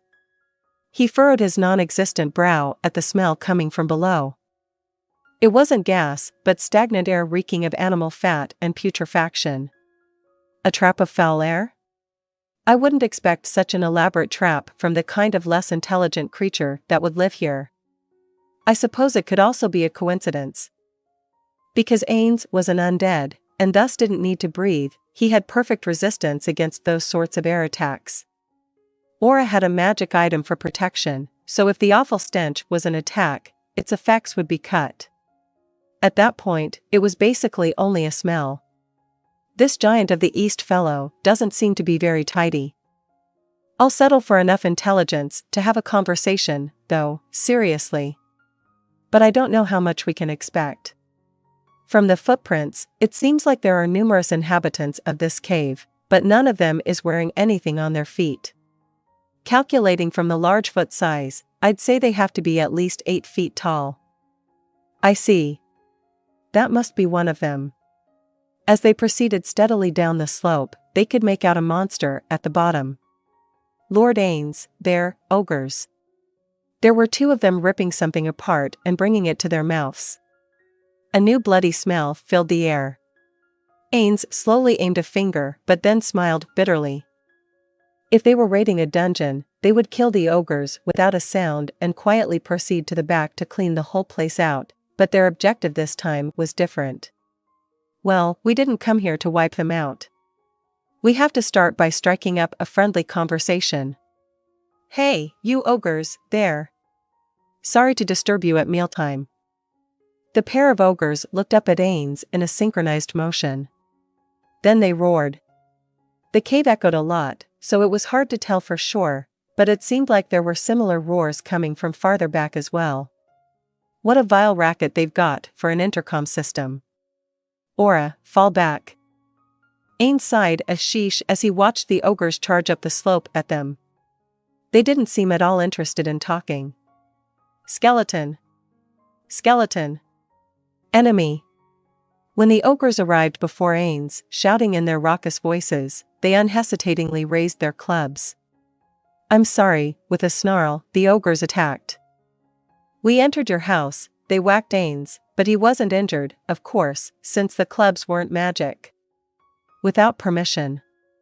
The ogres raised their clubs again. They bashed Ainz's skull, and his vision wavered slightly. He didn't feel any pain, but they were annoying him. That said, Ainz himself would be furious and ready to kill anyone who barged into the great tomb of Nazarick. In that sense, it was only natural that they attack him, so it could be said that he should reconcile himself to that and accept it. If the messengers of peace drew their weapon, it was too much of an endgame scenario. The ogre who arrived later thrust out not his club but his empty hand. Ainz figured he had come to capture him, seeing as how the others' attacks weren't working. His brow twitched, but not really, of course, since his entire face was made of bone. He was fine with being captured, but his eyes could see through the darkness that the hand was covered in blood. Gross. He immediately took a wand out of space and waved it. It didn't have any fancy magic, but one hit from the item specialized in dealing battering damage was enough to burst the head of the ogre reaching for him. A mixture of blood and brains spattered the ogre standing next to him, who dropped his club as he retreated a step. Why you, not, skeleton, yeah, don't lump me in with skeletons.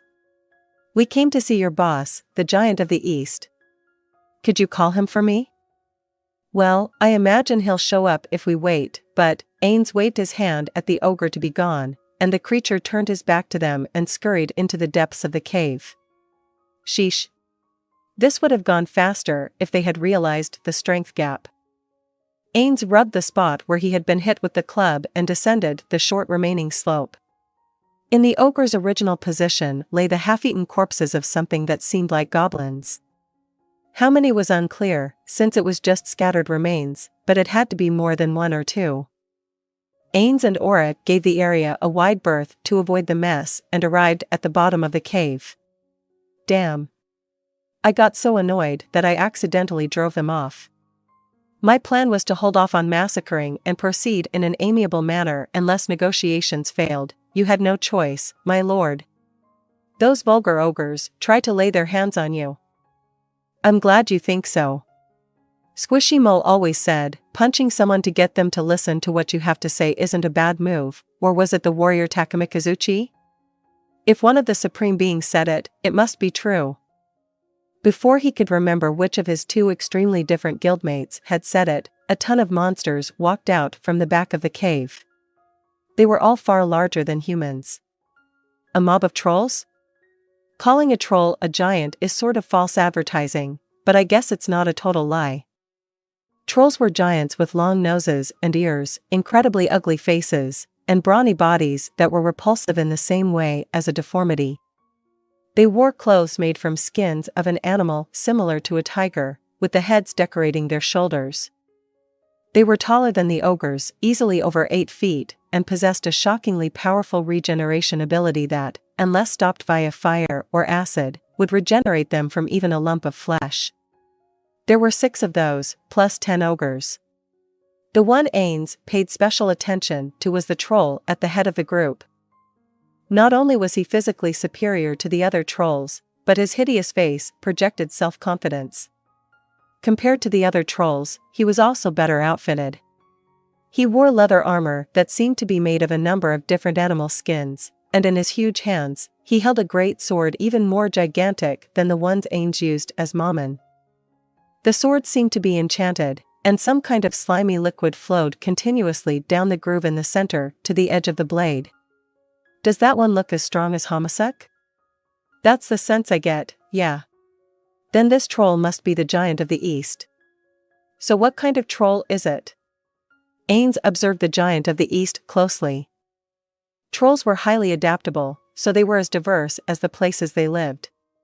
For example, volcano trolls were resistant to fire. Sea trolls were great swimmers and could breathe underwater. Mountain trolls were big and strong. The rare trolls that inhabited bridges were another of the many varieties. So what was the specialty of the troll standing before Ainz? The ones adapted to caves were called cave trolls, but this one looked different from those. Seeing an unknown type of troll for the first time in this world activated the merch collector within him. The giant of the east was a troll with an extremely rare mutation. With countless battles behind him, he had adapted to combat and was now specialized in it. To give his variety a name, War Troll. Of all the troll-derived races, his was the most exceptional. Compared to any other troll the same age, his combat ability was superior. Certainly, in terms of size, war trolls lost to mountain trolls, but when it came to muscles and ability level, their bodies were better. And they wielded not a primitive, easy-to-use battering weapon but possessed natural prowess with bladed weapons, which were inferior to clubs without proper technique. They were trolls awakened as warriors. So you're the giant of the east? After confirming there was no objection, Ainz pointed a little to the right of the giant. Then if you're the serpent of the west, I'd be thrilled, so how about it? Someone with only ordinary vision would think he was pointing at empty space. But Ainz, who could see as if it were broad daylight, plainly noticed a grotesque. You might think you've disappeared with invisibility, but my eyes can see through that.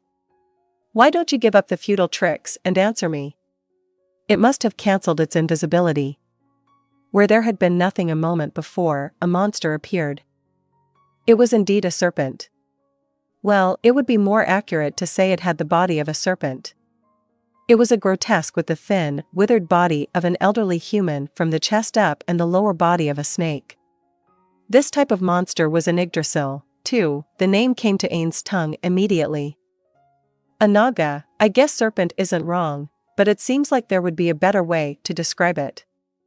Well, given what the wise king of the forest turned out to be, maybe I should have guessed. I can't believe you saw through my concealment. You're nothing but a, why are you here, skeleton? The Naga's voice was drowned out by the scream that echoed through the entire cavern. The giant of the east took a step forward. Ainz faced him head-on in order to negotiate. First, allow me to say this one thing, I'm not a skeleton. I'll take the liberty of having you correct your mistaken impression. What are you, if not a skeleton? I permit you to call me Gu, ruler of the eastern lands. For a moment, Ainz wasn't sure what the troll was saying. First, he thought it was a word like king or chief, but then he realized the monster had introduced himself. I see, Goo. Apologies for the belated introduction. My name is Ainz Ooal Gown. Laughter filled the cave. That's the name of a coward. It's a pathetic name, not a powerful one like mine. In response to those remarks, the other trolls began emitting grating laughter in imitation. How dare Aura stepped forward, but Ainz stopped her. It's fine. I'm not even offended. Keep your head. We're here as friendly messengers to talk, but just for my edification, I'd like to ask why you think my name is cowardly. These fellows believe long names indicate a lack of courage, mystery undead. It was the Naga who replied. The old man's face wore a sarcastic grin. So he's not an old knickknack, but just a piece of junk, and do you also think I have the name of a coward? No, I don't think that way, because my name is long, too. I am Ryurayasu Spinia Ai Indalun, whom you call the Serpent of the West, Invader Ainz Ooal Gown. I constantly wish his brains were on par with his magnificent body. But if that were the case, he surely would have conquered this forest, so it's tricky. Well, that just saved your life. When Ainz let slip his feelings, Ryurayasu gave him a questioning look and was about to ask what he meant, but the timing didn't work out. Goo and the other trolls' laughter died down. So, weakling, why did you come? Do you want to be eaten? Crunchy bones are so tasty. I'll start with your head. I'm the one building a fortress in the center of the forest using golems and undead. Maybe you've heard of me? The atmosphere changed. Goo and his men grew intensely hostile, while Ryurayasu grew intensely cautious. I have, interloper. If this snake hadn't been so whiny, we would have gone to kill you already. Well, you saved us the trouble, puny black coward. Well, that makes this quick. The reason I came is to negotiate with the two of you. Ainz gestured at them to bow down. If you value your lives, submit to me. You idiot. Why would we obey a coward like you? We're going to eat you. Then we'll eat the rump behind you. Goo, he's the master of that horrible building. It's a big risk to take him lightly. And that's a dark elf behind him. They were the rulers of this forest until they fled from the evil tree. They're strong, listen to me. Ainz couldn't hold back any longer and burst into refreshing laughter. You bark better than a dog, you meathead. Then how about this? The guy you call so weak challenges you, with the tough name, to a duel. You're not gonna get scared and run away, are you? If you're frightened, bow your head down to the dirt. I'll keep you as a slave. Interesting. I didn't think I needed help to fight you anyway. I'm going to tear you apart and devour you. Okay. That's your choice, then. As of this moment, negotiations have fallen through. Aura, back up a bit. I'm going to play with this one by myself. The moment he finished speaking, a sword came swinging down at him from overhead, a blow from Goo's nearly 10-foot-long blade. Ainz didn't move. He stood facing the sword and took it head-on. What is it? You seem puzzled. Ainz didn't so much as flinch. Goo, his ugly face warped in surprise, swung his sword from the side this time, but Ainz let it hit his body, the same as before. Goo retreated a few steps and looked between Ainz and his sword. Then he confidently turned his back and stood before one of his subordinates. All of a sudden, the sword sliced through the air into the troll that should have been on his side. The blade entered at the shoulder and cut smoothly through the flesh, sending fresh blood spraying everywhere. The troll emitted a dim-witted shriek. Goo nodded in satisfaction at the body that tumbled to the ground. He must have been happy to know nothing was wrong with his weapon. Right, trolls can regenerate. Seeing it firsthand like this really is impressive. The cut rapidly healed. Rather than the damage rewinding, it was as if the healing process were fast-forwarded. Although he had probably tested it due to the regeneration ability, Goo looked down at his subordinate with a sinister expression that made it seem like he would have done it regardless. Deciding the fate of the weak is the privilege of the strong. But you've made me extremely uncomfortable. Ainz stepped forward. He felt less and less like playing around any longer. This Ainz Ooal Gown is no normal adversary. We should work together. Shut up. Stay where you are and watch in silence, you coward. What came at Ainz was like an explosion of blows. The chain of attacks unleashed by this body, far surpassing human physiques, delivered destructive power on par with those of the highest class beings he had faced in this world. But how much pain would a hit that couldn't knock down a tough castle wall or put a huge crack in the ground cause for Ainz? He let the sword slicing through the air hit him. Could you stop making wrinkles? He looked away as though he had lost interest and tugged his robe, disheveled by the impact, to straighten it out. Then he suddenly looked up at Gu as though he had just remembered he was there. Are you satisfied now? Having realized his sword wasn't very effective, the troll cast it away and charged with the intent to punch Ainz. The attack was a swing of a giant hammer. If it had hit a human, they would have no doubt gone flying in a splattered mess. The blow would have been lethal for some, but Ainz took it head-on. Afterward, he brushed off the place where he had been hit as if something unclean had touched him. Gu's attack stopped. His hideous face warped to be even uglier, and he stared at Ainz, who remained unflinching. You with the heroic name, is that the end of your confident attacks? Your defense is pretty. Ainz rushed the troll and waved his wand, blowing away half of one of Gu's legs. Unable to stay upright, his huge body crumpled to the ground. So have you got it through your pea-brain that just because someone is a coward doesn't mean they're weak? The trolls and ogres watching the battle gasped in shock at the shameful state of their ruler. Ainz emitted an annoyed sigh. If this monster only just managed to understand his situation, he was worth nothing. One with the intelligence to make a run for it with good timing, however, was a different story. Aura. Don't let that one get away. Capture it.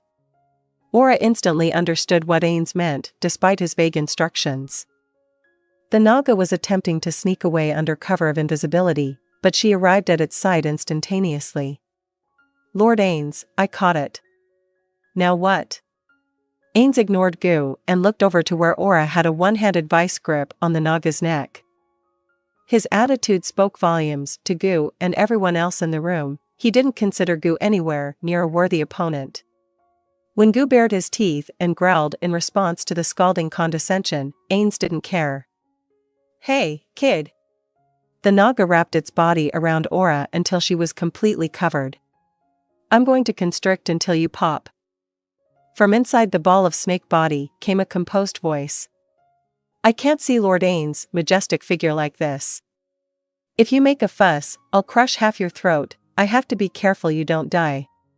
Sensing the power gap from that tiny fist, the Naga shrieked and unwound its body.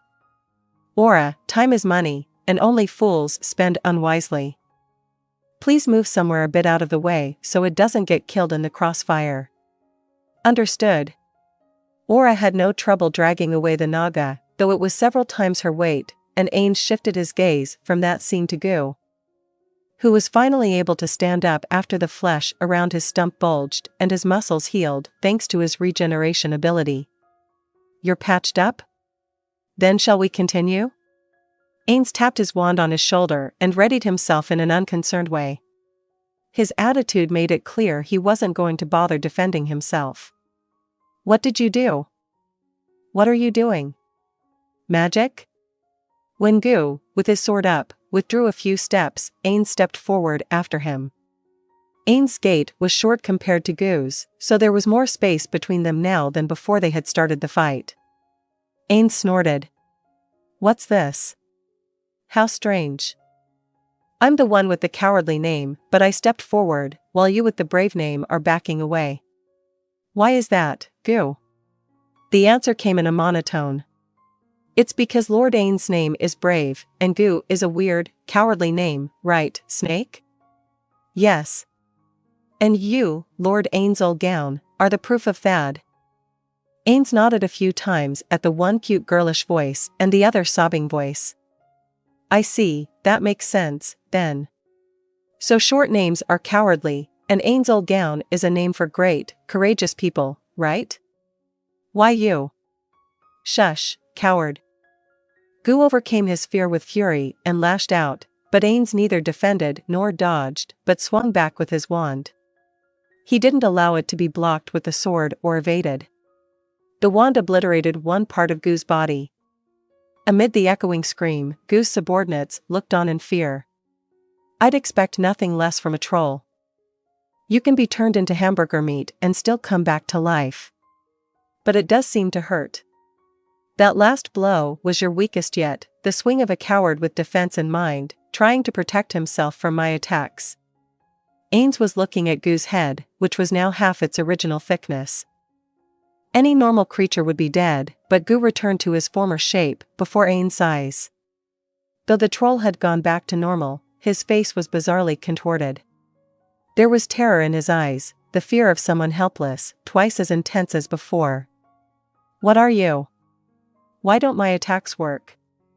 Ainz cocked his head. Then he slowly spread his arms. I am death. And I have come to deliver it unto thee. Kill him, you guys, just what I'd expect from a guy with such a cowardly name. Breaking your word to duel me one-on-one? How fitting. So I'll forgive you, Ainz said in extremely good humor. Captive to the fear of an unfathomable monster, Gu's subordinates moved sluggishly.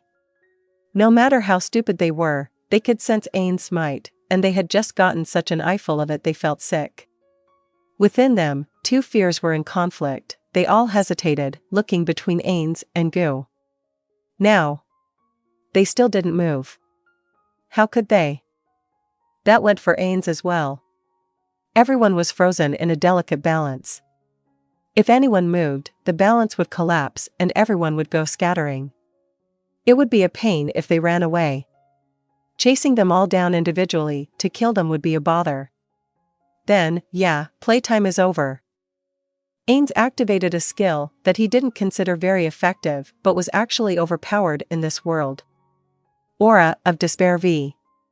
The aura radiated from his core and spread throughout the area. The ogres, the trolls, and Gu crumpled to the ground exactly like marionettes whose strings had been cut. Sprawled on the ground, the monster didn't so much as twitch. It was clear that though the bodies were still warm, the flames of their lives had gone out. In the now silent cave, a fearful elderly voice echoed out. What did you do? Ainz turned to look at the Naga, who was shrinking back in order to move even a short distance away, and answered. I just used a skill. Trolls may be able to regenerate, but that doesn't mean they have perfect resistance to insta-deaths. You're all worthless in the first place. I thought rather than meaninglessly killing you, I would use you for something, but I figured if you refused to bow to my rule, I would off you and be done with it. I will be your servant. Yielding to the strong is only natural for the weak. Going forward, I would like to exert myself to the fullest for you, my lord. Ainz looked quietly at the Naga pressing its head into the ground and then shrugged lackadaisically. Well, whatever. I don't care. I mean, I did come here to negotiate, after all. Terrible. You truly think nothing of me at all. Though I have ruled the Western Forest all this time, you feel about the same for me as if I were a rock on the ground that just happened to look like an animal. No, I have a little more interest in you than that. You mentioned something about dark elves, didn't you? I'd like to hear more. Of course, my lord. I will tell you everything I know. So, Ainz gestured for it to continue, so the Naga spoke again. If I talk, please don't kill me. I can promise that. If you work earnestly and loyally for me, I'll provide adequate compensation. Before that, do you have any underlings? Were you ruling the western region on your own in the same way that Hamasuk, the wise king of the forest, ruled the south? No, I have subordinates. But I didn't bring them to this talk with Gu. They don't have the power to turn invisible and flee in the event the discussion broke down. I see. Next question, do you have any trolls? Just one. Wonderful. So can we have him play the role of the Giant of the East? Well, no, that's tricky. Okay, in a few days I'll bring some of my, no, you should come to the building this one's constructing. Aura, let it go. Are you sure? It's fine. It swore its allegiance. If it betrays us, I'll just come up with a different way to use it. Aura's slender hand let go of the Naga's neck. Beneath it was a blue bruise in the shape of her grip. No longer paying attention to the nervous yet somewhat relieved Naga, Ainz walked over to Goo's corpse. I can't remember what the stats for troll zombies are like. Ainz could create undead from corpses using a skill. They were only zombies and skeletons, but depending on the corpse he started with, the zombies could be fairly strong. For a well-known example, dragon zombies. Ainz picked up the fallen greatsword. It was far longer than Ainz was tall, so he took advantage of the basic ability contained in magic items to convert it to an appropriate size. If he tried to swing a sword too big for him to equip, the action would be immediately cancelled, but just holding it was no problem. I guess I should up the fighting power of the individuals in that village. Maybe giving them this magic weapon is a good way to do that. After all, there's no point in bringing it back to Nazarick. Lord Ainz Ooal Gown. You still have more to say? Ainz turned apathetically back to the Naga. There's no way I could possibly betray you, my lord. Who could? Who has seen your chilling eyes and the way they gaze at us like an ant at the side of the road? I don't think my eyes are that expressive, but is that a special ability you have? Demiurge is observant, but not even he can understand how I truly feel. It's not a special ability, but I can at least tell whether someone takes an interest in me or not. Ainz thought maybe Nagas had a racial skill or something. I see. Got it. Now get out of here and bring us your underlings. That's your first order. Yes, sir. 9:07 p.m. Nazarick time. Demiurge arrived at Ainz's office with his usual elegance. First, he bowed deeply to Ainz, seated before him, then shallowly to Mare and Kokiutos, who were also present. To the maid in the room, he nodded. Ainz replied with a nod and continued his message with Entoma. All right, Entoma. Give Lupus Regina permission. Just make sure she protects those three with her life. Understood. I'll give her the orders. Demiurge strode to the center of the room. Ainz had to wonder jealously how he managed to look so cool when he walked. Every movement is bursting with confidence. Is it because he stands so straight? Demiurge stopped sharply, and Ainz came back to himself. Thanks for coming, Demiurge. My lord. Thank you very much for the invitation. Have you finished your message with Entoma? There weren't any issues. I got the report, and she had some questions. The test went fine. Wonderful. And thank you for working around my schedule. No worries, Demiurge. It's only natural to schedule around the man who works the hardest for Nazarick. And you're not late at all, so really, don't worry about it.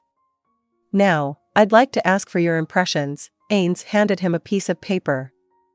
When he had seen that Demiurge's eyes had gone over it, he asked a question. As you can see, it's a menu, but what do you think? It's for a human couple and possibly a child. I think humans should eat anything you serve them without complaints, my lord, but that isn't the answer you're looking for, so, not all children can appreciate foie gras. Also, don't you think it might be good to have something a bit lighter? I see. Thanks for the input, you needn't thank me. Lord Ainz, are you inviting someone to the Supreme Being's sacred tomb? Yeah. I'd like to give them a nice welcome. Well, less making them welcome than winning them over. Essentially, he was using his assets to pressure them and presenting them with benefits in order to maintain good relations going forward. Are you sure? Why not? Is there a problem with it? No, my lord, nothing like that. Your word is correct. Back in the days of the game, they almost never invited non-guild members to the Great Tomb of Nazarick. They invited member Yumeko's little sister, whose screen name was Akemi-chan, a few times, but that was about it. Still, there was never any rule that said they couldn't have anyone over. It just happened that they hadn't really. So I don't think any of my guildmates would be upset if I invited Nfiria and Henry. There's a clear difference between raiders and guests. Demiurge seemed to have something on his mind, but Ainz addressed him and the two waiting guardians. Guardians, you're ready for the baths? Apologies, but Mare and I will pick up what we need on the way. I see. Kokyudos, you brought your own supplies? Then let's meet in front of the baths. Inclement, if anyone comes to see me, have them wait. Understood. Upon getting the maid's response, Ainz stood up and left his room. After stopping the servants who were going to follow him, he led the way to the bathhouse, which was also on the 9th level. Personally, Ainz wanted to walk side by side and chat on their way, but Kokyudos was too reserved for that. He probably hadn't noticed Ainz feeling a bit lonely, but he did close the distance between them a little and ask, Lord Ainz. There seem to be fewer 8-edged assassins in your room. Did you send some somewhere? Though disappointed he brought up work, Ainz consoled himself, that's how small talk goes sometimes. He concealed the fact that his voice had been about to come out so happily. They're at the inn in Irantal. Narbril is in my room in case of any unexpected visitors, they should be keeping an eye on her from a distance. Isn't it dangerous to leave only Narbril? It probably is. Now would be the time to attack. I see. So she's live bait, then? Yeah. If the enemy who brainwashed Shaltir is watching us, Narbril would be a drool-worthy target. No one has attempted to approach Mammon, who defeated the immensely powerful vampire Shaltir, so if Mammon isn't around, and it's just one caster, then they'll bite. Who knows? If they did, we'd catch them for sure. Ainz gestured, pulling up a fishing rod. Then will we mobilize the entire army? No. First, we'll investigate our opponent. If they're equal or stronger than us, we'll have to adjust our attitude accordingly. Kokyudos emitted a little groan like he understood but couldn't endure such a thing. Logically, I understand that we need to be patient, but my emotions remain agitated. We only have to wait until we've made a careful investigation of our opponent and grasped their weakness. Once that's done, we'll rip their intestines apart with our teeth and make them faint from the pain. To brainwash Shaltir and force me to kill her is a serious crime. Even if their opponent was a player, Ainz didn't feel any particular affinity with them. The ones Ainz was close to were his guildmates and their NPCs. If players came out swinging, he would use pain to teach them what fools they were. One good turn deserves another, but that goes for bad turns, too. It's only natural. Ainz smiled with an air of indifference. The thought that they would be able to do even better experiments if they had players to work with excited him. They would start with the horrible ones he could never perform himself, terminal ones. An eye for an eye and a tooth for a tooth? Yes. But did you know that those words are also meant to prevent excessive retaliation? I want to retaliate excessively, so I don't use that saying. Ainz continued in his head, is what Squishy Mo used to say. Just what I'd expect from Lord Ainz. Not only is your combat prowess worthy of admiration, but so is your wisdom. Ainz didn't have to turn around to feel the wave of respect aimed at him. So will you spend the rest of the day at Nazarick, my lord? No, after we have our bath, I'll work here for a bit before going back in the middle of the night. I have a lot to do over there, too. What are you up to? My plan is to return to my guard duties at Nazarick for a while. I've taken care of all the things I felt I should be present for in person, such as exploring the vicinity of the lake. So once you've returned, the ones working outside Nazarick will be Demiurge with his various responsibilities, Seabass and Solution collecting intelligence in the royal capital, or building our base in the forest, and Narbril and me? That one of the supreme beings is doing the work we should be doing doesn't sit very well with me. Forgive me, Kokyudos. Me forgive you? How absurd. You are the ruler of this land, Lord Ainz. Your word is law. What I said earlier was simply some foolish nonsense. Moreover, the atmosphere shifted and Ainz thought. He looked over his shoulder at Kokyuto's dark, though he couldn't read his emotions, expression. If we were all as outstanding as Demiurge, you wouldn't need to go out yourself, my lord. Ultimately, it's our lack that, no, that's not right. You were each made for specific purposes, so it's important that you all do the jobs you were made for. To be frank, you don't need to be able to do anything else. Demiurge is versatile due to his knowledge and wisdom. That's all. Kokyuto's didn't seem quite convinced, so Ainz continued. If you want, you can increase your repertoire little by little. Yeah, you should be learning by reigning over the Lizardman village, right? Your experiences in governance there will surely benefit you. And if you continue on like that step by step, someday you'll be as versatile as Demiurge. Do you really think it's possible? I don't think it's impossible. Ainz spoke euphemistically. No one can match Demiurge when it comes to strategy. Aspiring to be a man like that is a long, hard road, but your efforts will not be in vain. That's how I see it. The two of them walked in silence down the corridor. Then Kokyuto said quietly, as if squeezing out the words, "Thank you, Lord Ainz. I haven't said anything that deserves thanks, you know." All right, Kokyutos, we're almost to the baths. Stow that gloom away somewhere before Demiurge and Mare get here.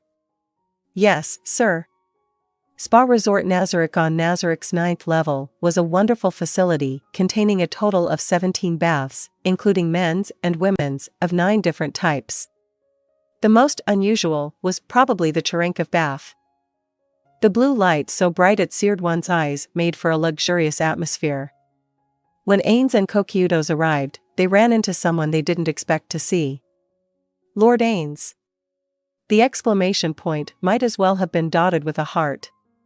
It was Albedo. No, not just Albedo. Behind her came Shaltir and an exhausted-looking Aura. Meanwhile, Demiurge and Mare were nowhere to be found. Are they waiting in the changing room? Albedo. What are you doing here? We thought we'd all come take a bath. Is that why you're here, too, right? Yes. Exactly. What a coincidence, Albedo. It really is. I've heard it's good to get some exercise and work up a bit of a sweat before taking a bath. Maybe I should sweat with you, my lord. A chill went up Ainz's spine. Ping pong or something like that wouldn't be bad, that's not what I'm talking about, you meanie. With the swift motion of a level 100 warrior, impossible for a caster to evade, she approached Ainz, who was dressed in only a single robe, and reached out a finger to doodle on his chest. But it slipped, whoop, right between his ribs. Their voices were loud in the quiet corridor. Of all the stupid things that could happen. Ainz winced and was about to say something to Albedo when her next comment made his face twitch.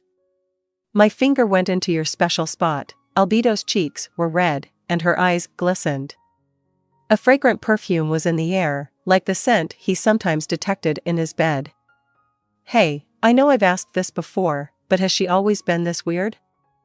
Ainz asked Aura in earnest, with zero affectation, as she flailed around, trying to restrain Shaltir. Sorry, Lord Ainz. A lot has happened. You know how things are in Nazarick, please just consider this overtiredness. Well, I guess it can't be helped, then. Albedo, I appreciate your hard work every day. As Ainz was about to swiftly move away, a hand clutched his robe. He didn't even have to look down to know who it was. Seriously, Albedo, what's wrong with you? What has you so worked up? When you say those things to me, a flame lights in my breast. I can feel it all the way in my stomach, a twinge. So, Lord Ainz. No, wait, calm down, Albedo. Kokyutos. I'll handle this. A wave of chill blew down the corridor. The sudden change in temperature seemed to bring Albedo to her senses, and the light of reason appeared in her eyes once more. I can't stand by and watch this disrespectful behavior toward Lord Ainz, even if you are the captain of the Guardians. Kokyudo stepped between Ainz and Albedo with a silver spear in his hands, and it was clear that depending on her reaction, he wouldn't hesitate to gut her. Please excuse me, Lord Ainz. It seems I forgot myself. I accept your apology, Albedo. Following that act by his master, Kokyudos withdrew, but he didn't put away his spear yet. I know how much pressure your job puts on you. I'm sure there are times you lose yourself and just want to vent. For now, have a nice soak and relieve some of that stress. Kokyudos, thanks for your assistance. When he had said what he had to say, he headed into the men's bath and was just about to duck under the curtain at the entrance when he heard footsteps behind him. Why are you following me, Albedo? Just in case, I'll remind you, this is the men's bath, and you go in the women's bath. I thought I would wash your back, no. Besides, I'm not going alone, I'll be with the other male guardians. Do you mean to say you have no problem showing them your body? He thought she might say it was fine, since she was a succubus, but she answered immediately. There's a family bath in another area, that's not what family baths are for. But, Lord Ainz, it's not fair for you to give your affection only to them. That's right. Quite right, said Shaltir, stopping Aura from breathing from her mouth. The dark elf was just being dragged along. Her eyes were open but contained no light. Kokyudos stood behind them, miffed. What kind of affection is taking a bath together? Albedo has been seriously weird lately, ever since. Could that be why she's so off the rails? Albedo. First, let me say one thing. I like women better than men. I'm purely heterosexual. Albedo was about to say something, but he raised a hand to stop her.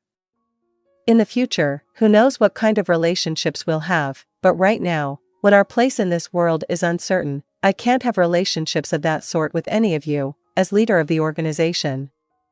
Albedo's brow furiously furrowed. In the first place, you're like the daughters of my best friends to me. It's a bit too complicated. I was wondering what you were doing standing around outside the entrance, and it appears you're bothering Lord Ainz. Sis is dead, I am not, came the retort from the lifeless girl. We've been waiting for you guys. Terribly sorry to be late. Perhaps our captain needs to learn to control her emotions? Demiurge's slit eyes were just slightly open. His gaze was clearly hostile. The atmosphere was filled with the serious vibes that show how frightening it was when someone who was usually so mild got angry. Kokyudos followed suit and went on guard against Albedo. Albedo, as always, remained smiling. Well, perhaps her smile intensified. You fools! Ainz roared in spite of himself. How dare you squabble among yourselves in front of me? You idiots! All the guardians shivered and dropped to one knee. Apologies, Lord Ainz. It's fine.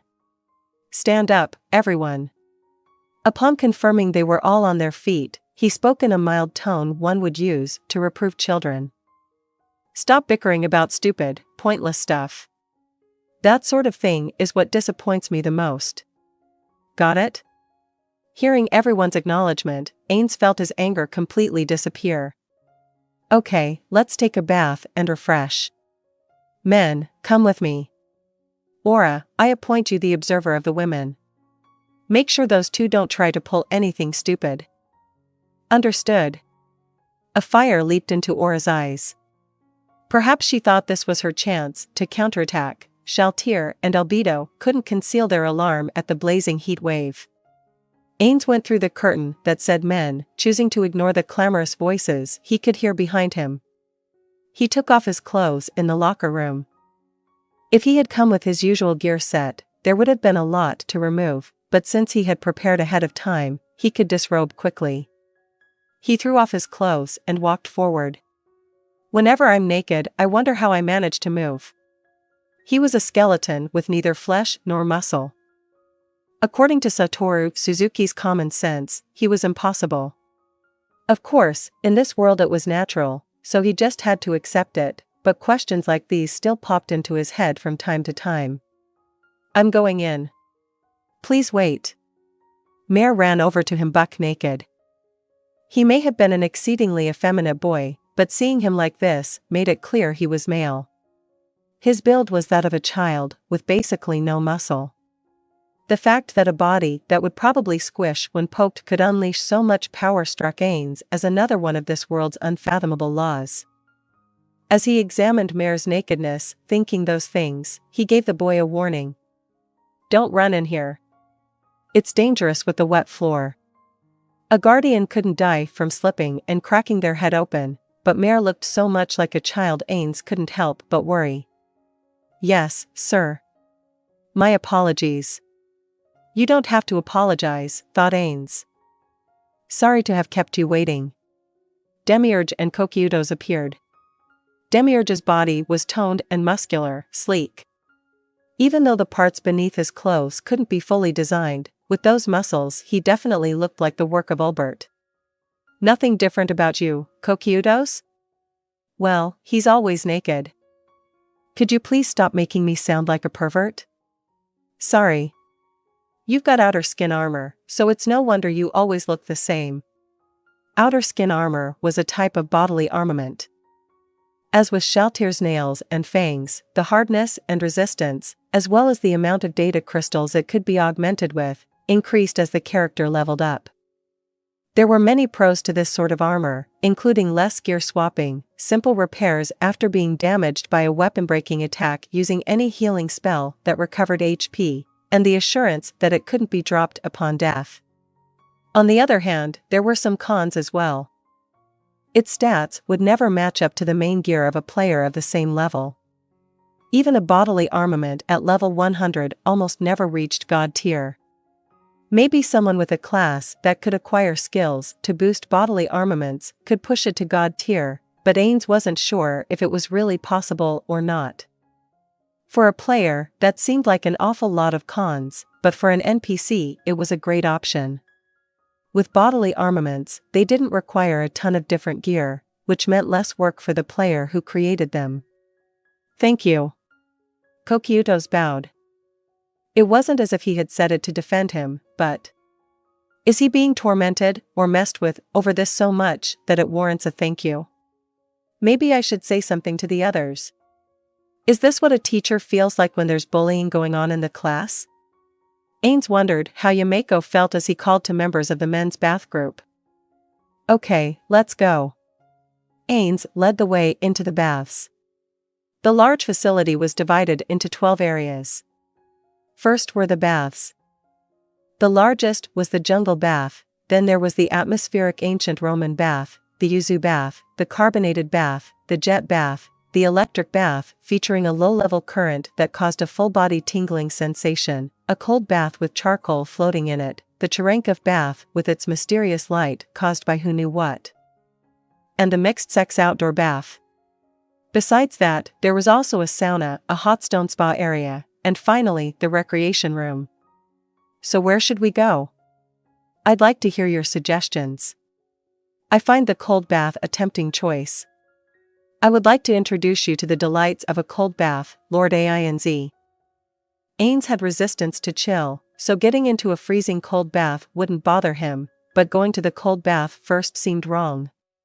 Kokyudos, we came here for a relaxing soak. Kokyudos realized what the issue was once Mare voiced an objection. Another comment followed. We came to soak, so we should probably choose a warm bath that will improve our circulation. Wait.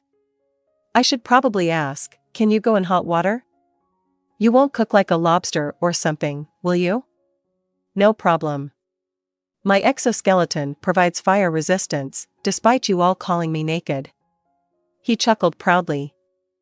So, in that case I think a normal bath would be fine. The cold bath is the best. It feels great if you go in hugging a block of ice. I won't say it's only you, but it has to be a very tiny minority who enjoy that. Well, this won't be any fun if we all go separate ways. Let's just head around to each bath in turn. We can start with the normal jungle one. My friend worked really hard on creating it. Everyone said they were looking forward to it, although Kokyudo's sounded a bit forlorn, and Ainz led them to the jungle bath. The jungle was thick with artificial flora. Though he knew it was fake, it seemed so real that it felt like a monster would come crawling out at any moment.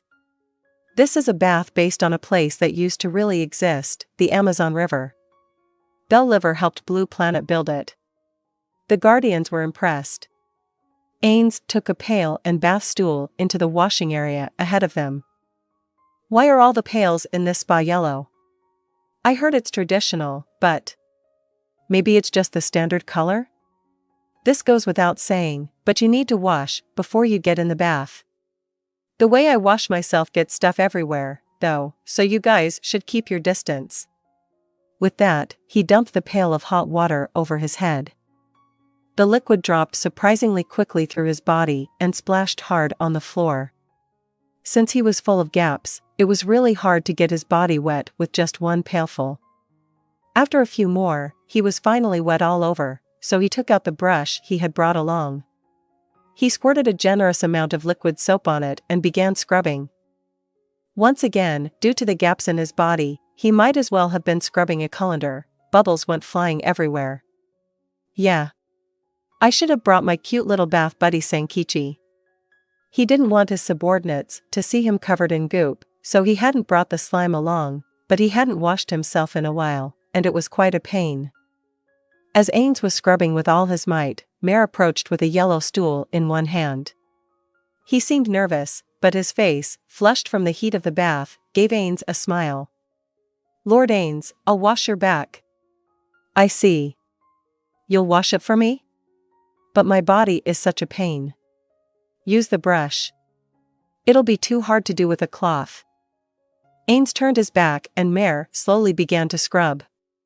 Hey, you're pretty good at this. Thank you. Really, he had no standards for good or bad, but his gratitude toward Mare inspired him to say that. When Ainz looked to see how the other two were doing. Okay, then I'll wash your back. Much obliged. He couldn't help but smile ear to ear, not that his skull had ears. The Great Tomb of Nazarick is the best place there is. He smiled even more when he heard the boy's voice behind him saying, okay, so I washed that spot. Thanks, Mare. Next, I'll wash your back. Come on. Ainz grabbed the flustered boy's shoulders and whirled him around. Then he grabbed his towel and put soap on it. He rubbed carefully so it wouldn't hurt, aiming for a less forceful version of the way he washed himself. It doesn't hurt, does it? All right. After washing Mare's bizarrely stiff back, he handed the towel back to him. You can do the front yourself, right? Of course. Ainz picked up his brush and began working on his ribs, careful not to spatter Mare. I'll be inside. Demiurge, having finished washing, headed for the bath, his tail swaying. Next was Kokyudo's, whose body was probably second to only Ainz in difficulty to wash, but since he could use 4 arms, it didn't take so long. After that, of course, was Mare. Ainz didn't finish until a few minutes after everyone else. The bath was fairly large, and water poured out of the mouths of quite detailed lion statues. The air was hot. As he waded through the steam, he noticed Kokyudo's slightly off to one side while the other two were soaking together, having secured a reasonable amount of personal space. This feels great. Ainz had the idea that kids usually swam around in the bathwater, but Mare just relaxed with his towel on his head. Seeing the boy act like more of a tired adult, he was shocked. The Guardians' jobs must be seriously exhausting. Yeah. It feels almost like the tiredness gets rinsed out of your core. Demiurge had taken off his glasses. He cupped some water and poured it over his face with a sigh like a middle-aged man. It's so hot. Wait, I thought you said you had resistance. I do, but I never go to such hot places, so I'm not used to it. Still, that's no excuse to use your chill aura. Please don't come over here. A bath is more comfortable when it's hot. Ainz realized why Kokyudo's was off on his own. The area in his vicinity was probably only lukewarm. You have flame resistance, so maybe it's good for you, Demiurge, but the cold bath isn't bad either, you know. Not interested. Besides, I turned down my resistance to enjoy this. Don't you have the strength to withstand a little pain? That's a pretty dull challenge coming from you, Demiurge, but I like it. Cut it out. We're in the bath to have fun. If you want to test each other's endurance, go to the sauna. You don't have to soak in here if it's not fun for you. Mare, whose face was beaded with sweat, let out a steamy sigh. Look. That's how you enjoy a bath. Mare, get out if you start cooking. I'm all right, Lord Ainz. I'll use magic if I need to. That's sort of missing the point, too, thought Ainz, but he didn't say so. Instead, he looked over at Demiurge. Do you think you should bathe if you have to use resistance? Isn't that one way to do it, Lord Ainz? You don't overheat because you're an undead, right? That strikes me as sort of the same thing. You're right. He could feel the warmth seeping into his body, but it didn't feel as good as it did when he was human. I guess there are pluses and minuses to being undead. As he was lamenting his lost happiness, he looked up and around the steamy bath. What is it, my lord? I thought I heard someone call my name, maybe from next door? Kokyutos pointed at the wall he was leaning against. Over there is the women's bath? I see. But aren't those walls supposed to be pretty thick? Maybe the voices are louder due to the echo? Ainz focused his ears in spite of himself. He didn't have any untoward purpose, he was simply curious as to what the women talked about when they were alone. So he didn't do anything unbecoming of the ruler of the great tomb of Nazarick, like press his ear up against the wall. On the contrary, he moved away from the wall and lingered across from it. Albedo, you have a lot of hair down there. Ainz frowned at the conversation he heard. Aura, don't make it sound so weird. Lord Ainz must be just over this wall. I wonder if there's a peephole. Ainz earnestly scanned the wall, suddenly worried someone had included some kind of pervy prank. There was a period during which the members of the guild really got into making that sort of thing. There was a good chance some kind of gimmick was left over from those days. Isn't it usually the other way around? Lord Ainz would never do that. If he wanted to see us, all he would have to do is order us to show him, so there's no need to peep. For once you said something that made sense, Shaltir. For once? How rude. But hey, is that a toothbrush? I wish you wouldn't wash, in the water. I can't help it. It's so hard for me to wash, I can really only manage it in a big bathtub like this. He heard Albedo's voice from a slightly elevated position and then a loud brushing noise. I see what you mean. I guess it's fine, then. Thanks. Don't stare like that. It's creepy. You're not going to brush, Shaltir? I brush normally in my room, so there's no need. Speaking of which, though, is it even possible for us to get cavities? Even if we can't, kissing with stinky breath could cool a love that blazed for 100 or even 1,000 years. The brushing stopped, and he heard someone moving around. What? Are you going in like that? At least, there was a huge splash and the sound of the water sloshing around. She must have jumped in quite energetically. Shaltir coughed. If I were like a vampire from a story, I would have sunk in the running water. Come on, you're not a kid. No jumping. This feels so good. We should come here more often. Maybe if you learned proper bathing etiquette, what? The lion moved. If you don't know the etiquette, you aren't qualified to take a bath. This is an execution. At the sudden male voice, Ainz and the other guys all looked at one another. That sounded like a man just now. Is there a bathhouse domain guardian we didn't know about? But I can't believe there would be a man in the women's bath. No, I've heard this voice before. It's Lucy Fair. Hearing the troublemaker's voice reminded Ainz of various problems he'd caused. Honestly, he didn't care for the guy. A supreme being? Really? It's hard. That's no mere iron golem. Albedo. Die, golem craft garbage. Something slammed into the wall with tremendous force and a loud bang. The blow even shook the walls of the men's bath. I guess we should arm ourselves and get ready to charge into the women's bath. The guardians didn't seem very keen on that order. If friendly fire weren't on, it would have been only a joke, but under their current circumstances, it could really end up becoming a fight to the death. Moreover, they were vulnerable with their gear off. There was a distinct possibility they would require rescuing. Next time I want to have a more leisurely soak, Ainz murmured as he waded through the water to the changing room, and the guardians all nodded. End of the second story. End of the 8th volume.